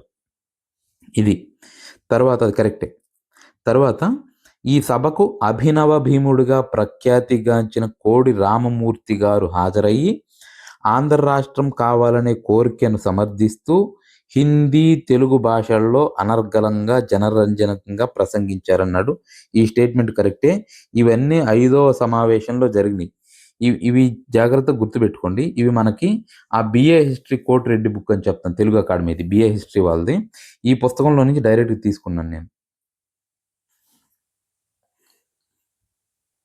ఇక్కడ చూడండి, మాంటెగు ప్రకటన 1917 ఆగస్టు 20. ఇండియన్ మోడర్న్ హిస్టరీలో ఇది ఇంపార్టెంట్. ఈ ప్రకటన డేట్ ఇంపార్టెంట్. వెలువడిన వెంటనే 1917 అక్టోబర్లో అయ్యదేవర కాళేశ్వరరావు విజయవాడలో ఒక ప్రత్యేక సమావేశం ఏర్పాటు చేశాడు. ఈ క్వెషన్‌లోనే మనకు 2 క్వెషన్‌లు ఉంటాయండి. ఈ డేట్ ఒకటి ఇంపార్టెంటు. మాంటెగు ప్రకటన వెలువడిన డేట్ ఒకటి ఇంపార్టెంటు. 1917లో ఎవరు విజయవాడలో ప్రత్యేక సమావేశాన్ని ఏర్పాటు చేశారంటే అయ్యదేవర కాళేశ్వరరావు ఒక ప్రత్యేక సమావేశం ఏర్పాటు చేశాడు. ఈ ప్రకటన గురించి మాట్లాడుకోవడానికి, చర్చించుకోవడానికి. అయితే ఈ సమావేశానికి అధ్యక్షత ఎవరు వహించారు అన్నాడు. దానికి ఆన్సర్ ఎవరంటే సివిఎస్ నరసింహరాజు. సివిఎస్ నరసింహరాజు దానికి ఆన్సరు. ఇది జాగ్రత్తగా గుర్తుపెట్టుకోవాలి. మనకి యాక్చువల్‌గా ఏపీ మోడర్న్ హిస్టరీలో భాగంగా చాలా ఈజీ అండి. 40 మార్కులు వస్తాయి. 35 మార్కులు తెచ్చుకోవడం. ఈవెన్ మొన్న గ్రూప్ 2లో అయితే 55 దాకా వచ్చినట్టుంది. 55లోనైనా 50 మార్కులు తెచ్చుకోవడం ఈజీ మనకి. కాకపోతే జాగ్రత్తగా చదవాల్సిన దాని వరకు చదువుకొని, అవసరం లేని దాన్ని వదిలేస్తే మనకి ఆ చదవాల్సింది జాగ్రత్తగా గుర్తుంటుంది. దానిలో మంచి స్కోర్ తెచ్చుకోవచ్చు. ఇక్కడ చూడండి సివిఎస్ నరసింహరాజు. నేను ఇందాక మీకు చెప్పినట్టు యాక్చువల్‌గా మాంటెగు ప్రకటన ఆగస్టు 20వ తారీఖు ప్రకటన. అందులో ఏమంటాడంటే పార్లమెంట్‌లో భారతదేశంలో కొన్ని రాజ్యాంగ సంస్కరణలు ఇవ్వడానికి మేము సిద్ధంగా ఉన్నామని ప్రకటిస్తాడు కామన్ సభలో. భారతీయులకు అంటే ఈ ఎఫెక్ట్ ఏంటంటే హోమ్ రూల్ ఉద్యమం ఎఫెక్ట్. ఇది హోమ్ రూల్ ఉద్యమం ఎఫెక్ట్‌లో భాగంగా ఆయన ఏమంటాడంటే మాంటెగు పార్లమెంట్‌లో మాట్లాడుతూ భారతీయులకి పాలనలో ఎక్కువ అవకాశం ఇస్తాము. అయితే ఆంగ్ల ప్రభుత్వ సార్వభౌమాధికారం కింద స్వీయ పాలన ఏర్పాటుకు ప్రభుత్వం సత్వరం చర్యలు తీసుకుంటుందని ప్రకటించాడు. అదేవిధంగా ఈ సంస్కరణల గురించి భారతదేశంలో ప్రజాభిప్రాయం తెలుసుకోవడానికి ఈ భారత వ్యవహారాల మంత్రి మాంటెగు, గవర్నర్ జనరల్ చిమ్స్ఫర్డ్ భారతదేశంలో కొన్ని ప్రాంతాల్లో పర్యటించారు. ఆ పర్యటన ఎప్పుడు ఉంటుందంటే 1917 డిసెంబర్‌లో ఉంటుంది. దాన్ని పక్కన పెడితే ఇప్పుడు 1917 ఇది ఆగస్ట్‌లో కదా! ఈ వెంటనే 1917 అక్టోబర్‌లో అయ్యదేవర కాళేశ్వరరావు అధ్యక్షతన అయ్యదేవర కాళేశ్వరరావు విజయవాడలో ఒక ప్రత్యేక సమావేశాన్ని ఏర్పాటు చేశాడు. ఈ సమావేశం ఏర్పాటు చేసినప్పుడు దీనికి ఎవరు అధ్యక్షత వహించారు? సమావేశం ఏర్పాటు చేసేది అయ్యదేవర కాళేశ్వరరావు. దానికి ఎవరు అధ్యక్షత వహించారంటే సివిఎస్ నరసింహరాజు. అందులో భాగంగానే మాంటెగు చెమ్స్ఫర్డ్‌లు మద్రాసు పర్యటించినప్పుడు ఆంధ్ర రాష్ట్రం ఏర్పాటు చేయాలని ఒక విజ్ఞాపన పత్రాన్ని కొంతమంది 21 మంది ప్రతినిధుల బృందం మాంటెగ్కు సమర్పించింది. దానికి అధ్యక్షత ఎవరు వహించారంటే న్యాపతి సుబ్బారావు. అది తర్వాత ఇక్కడ చూడండి దాని కంటిన్యూషన్ బిట్. మాంటెగు మద్రాసు రాష్ట్ర పర్యటన సందర్భంగా ఆంధ్ర రాష్ట్ర విషయమై ఆయన కలుసుకొని ఒప్పించేందుకు ఒక ప్రతినిధి వర్గాన్ని పంపించాలని ప్రతిపాదించేసింది ఎవరన్నాడు. ఇప్పుడు ఏం జరుగుతుందంటే వీళ్ళు మాంటెగు ఎట్లా వస్తాడు, మాంటెగు వచ్చినప్పుడు ఒక ప్రతినిధి వర్గాన్ని ఆంధ్ర రాష్ట్ర ఏర్పాటుకు సంబంధించి ఒక ప్రతినిధి వర్గాన్ని ఆయన్ని కలుసుకొని మన విజ్ఞాపన పత్రం అందజేయాలని అసలు ప్రతిపాదించింది ఎవరంటే న్యాపతి సుబ్బారావు. ఈయన ప్రతిపాదించాడు. దానికి అనుగుణంగానే మద్రాసు రాష్ట్రానికి సంబంధించి మద్రాసుకు వచ్చినప్పుడు మాంటెగు డిసెంబర్లో వస్తాడు. 1917 డిసెంబర్లో వస్తాడు. ఈయనే ప్రతిపాదన చేస్తాడు. ఈయన నాయకత్వంలోనే 21 మంది. ఇక్కడ గుర్తుపెట్టుకోండి, కొన్ని అంటే తెలుగు అకాడమీ పుస్తకాలు అయితేనేమి, పివికే ప్రసాదరావు అయితేనేమి, అదేవిధంగా రఘునాథరావు పుస్తకంలో కొన్ని పుస్తకాల్లో 21 మంది సభ్యుల బృందం అని ఉంటుంది. కొన్ని పుస్తకాల్లో 27 మంది సభ్యుల బృందం అని ఉంటుంది. ఎట్లాగిచ్చినా అవి అన్ని స్టాండర్డ్ పుస్తకాలే కాబట్టి మనకి ఏది ఇచ్చినా కూడా కరెక్టే అవుతుంది. 21 మంది ఆంధ్ర ప్రతినిధుల బృందం న్యాపతి సుబ్బారావు నాయకత్వంలో మాంటెగును కలుసుకొని భాషా ప్రయుక్త రాష్ట్రాల నిర్మాణం యొక్క ఆవశ్యకతను ఆయనకి తెలియజేసి ప్రత్యేక ఆంధ్ర రాష్ట్రం అనేది చాలా మస్ట్ అండ్ షుడ్ అండి అని ఒక విజ్ఞాపన పత్రం సమర్పించాడు. ఇది న్యాపతి సుబ్బారావు. ఇది ఇంపార్టెంట్. ప్రీవియస్ ఇయర్ క్వశ్చన్ కూడా అండి, గుర్తుపెట్టుకోండి. ప్రీవియస్ ఇయర్ 21 మంది ప్రతినిధుల బృందం ఎవరి నాయకత్వంలో మాంటెగును కలుసుకొని ప్రత్యేక ఆంధ్ర రాష్ట్రాన్ని ఏర్పాటు చేయాలని విజ్ఞాపన పత్రం మాంటెగు సమర్పించారంటే దానికి న్యాపతి సుబ్బారావు. ఇది ప్రీవియస్ ఇయర్ క్వశ్చన్. అది కూడా ఇది సేమ్ క్వశ్చన్, అదే క్వశ్చన్. 1917 డిసెంబర్లో మాంటెగు చెమ్స్ఫర్డ్ మద్రాసుకు వచ్చినప్పుడు ఎవరి నాయకత్వంలో 21 మంది ఆంధ్ర ప్రతినిధుల బృందం మాంటెగును కలుసుకొని భాషా ప్రయుక్త రాష్ట్రాల నిర్మాణావశ్యకతను గూర్చి ప్రత్యేక ఆంధ్ర రాష్ట్ర నిర్మాణావశ్యకతను గూర్చి ఒక విజ్ఞాపన పత్రం సమర్పించారంటే దానికి ఆన్సర్ న్యాపతి సుబ్బారావు. ఇప్పుడు మనం మాట్లాడుకున్నాం న్యాపతి సుబ్బారావు. ఇక్కడ చూస్తే ప్రత్యేక ఆంధ్ర కాంగ్రెస్ శాఖ. ఇక్కడ గుర్తుపెట్టుకోండి, ఇవన్నీ ప్రీవియస్ ఇయర్ క్వశ్చన్సే. ఇవన్నీ ప్రీవియస్ ఇయర్ క్వశ్చన్సే. ఒక్క క్వశ్చన్ ఒకసారి రావడం కాదు, ఒక్కొక్క క్వశ్చన్ ఈ ఒక్కొక్క స్టేట్మెంటు 2, 3 సార్లు, 4, 5 సార్లు కూడా వచ్చింది. చూస్తే సరైన వాక్యాలను అడిగాడు మనల్ని. సరైన వాక్యాలను అడిగాడు. ఇక్కడ 1917 డిసెంబర్లో కలకత్తాలో ఐఎన్సి వార్షిక సమావేశంలో తిలక్ ప్రయత్న ఫలితంగా ప్రత్యేక ఆంధ్ర కాంగ్రెస్ కమిటీ ఏర్పాటుకు అనుమతి లభించిందన్నాడు. ఈ స్టేట్మెంట్ కరెక్టే. యాక్చువల్ కలకత్తా ఐఎన్సీకి అప్పుడు అధ్యక్షత ఎవరు వహించారంటే అనిబిసెంట్. 1917 డిసెంబర్ కలకత్తా ఐఎన్సీకి అధ్యక్షత ఎవరు వహించారంటే అనిబిసెంట్. మనకు ఆ సమయంలోనే అనుమతి లభించింది. ఇది డిసెంబర్లో జరిగింది 1917. దాని ఫలితంగా మనకు 1918 జనవరి 22 ఈ డేటు నంబర్ ఆఫ్ టైమ్స్ అడిగారండి. ఆంధ్ర పిసిసి ఆంధ్ర కాంగ్రెస్ శాఖ 1918 జనవరి 22లో ఏర్పడింది అనేది నంబర్ ఆఫ్ టైమ్స్ అడిగారు. ఆ డేట్ ఇంపార్టెంట్. అయితే ఈ ఆంధ్ర కాంగ్రెస్ శాఖకు ప్రథమ అధ్యక్షుడు ఎవరంటే న్యాపతి సుబ్బారావు. ఇది అడిగారు చాలాసార్లు. ప్రథమ కార్యదర్శి ఎవరంటే కొండా వెంకటప్ప. ఇది అడిగారు. ఈ స్టేట్మెంట్ కరెక్టే. ఇది కరెక్టే. ఇక్కడ ఇంకోటి చూడండి. ఇందాక మనం చెప్పుకున్నాం కదా, ఆంధ్ర రాజకీయ సమితి 1917లో ఎవరు ఏర్పాటు చేశారంటే బిఎన్ శర్మ. అది డిఫరెంట్, అది వేరు. ఇక్కడ ఇంకో స్టేట్మెంట్ చూడండి. ఆంధ్రప్రదేశ్ కాంగ్రెస్ కమిటీ పిసిసి ఏర్పడడానికి ప్రేరణ కలిగించిన కాంగ్రెస్ శాఖ ఏదంటే సింధు కాంగ్రెస్ శాఖ. మన సపరేట్గా అంటే సింధు రాష్ట్రం అప్పుడు ముంబై రాష్ట్రంలో ఉండేది. ఈ సపరేట్గా విడిపోయి సింధు కాంగ్రెస్ శాఖ ఏర్పడింది. మన ఆంధ్ర కాంగ్రెస్ పిసిసి ఏర్పడడానికి ప్రేరణ కలిగించిన శాఖ ఏదంటే సింధు శాఖ. ఈ 4 స్టేట్మెంట్లు వెరీ వెరీ ఇంపార్టెంట్, జాగ్రత్తగా గుర్తుపెట్టుకోవాలి. ఓకేనండి. 50 క్వశ్చన్స్ అయినాయి. మనం మిగతా క్వశ్చన్స్ని నెక్స్ట్ వీడియోలో చూద్దాము.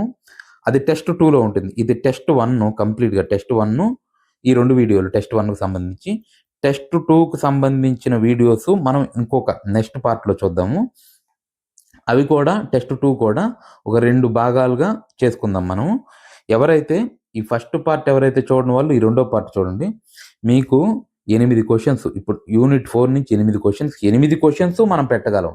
ఎందుకంటే మనం అన్ని పుస్తకాలను కవర్ చేసాము. అనవసరమైనది అసలు అంతా వదిలేసి అవసరం క్వశ్చన్ ఎక్కడ అడుగుతున్నాడో దాని వరకు జాగ్రత్తగా చదువుకొని మనం రెడీగా ఉంటాము. నా వీడియోస్ మీరు గనక ఎగ్జామ్ రాయడానికి వెళ్ళే ముందులో ఒక 3 సార్లు గనక ఫ్రీ టైంలో అంటే వేరే పనులు చేసుకున్నప్పుడు వింటూ ఉంటే మ్యాక్సిమం స్కోరు నా అంత స్కోర్ వస్తుంది. నాకంటే ఎక్కువ మార్కులే వస్తాయి మీకు, అది పక్కా. ఓకేనండి. Thank you for watching this video. Thank you so much.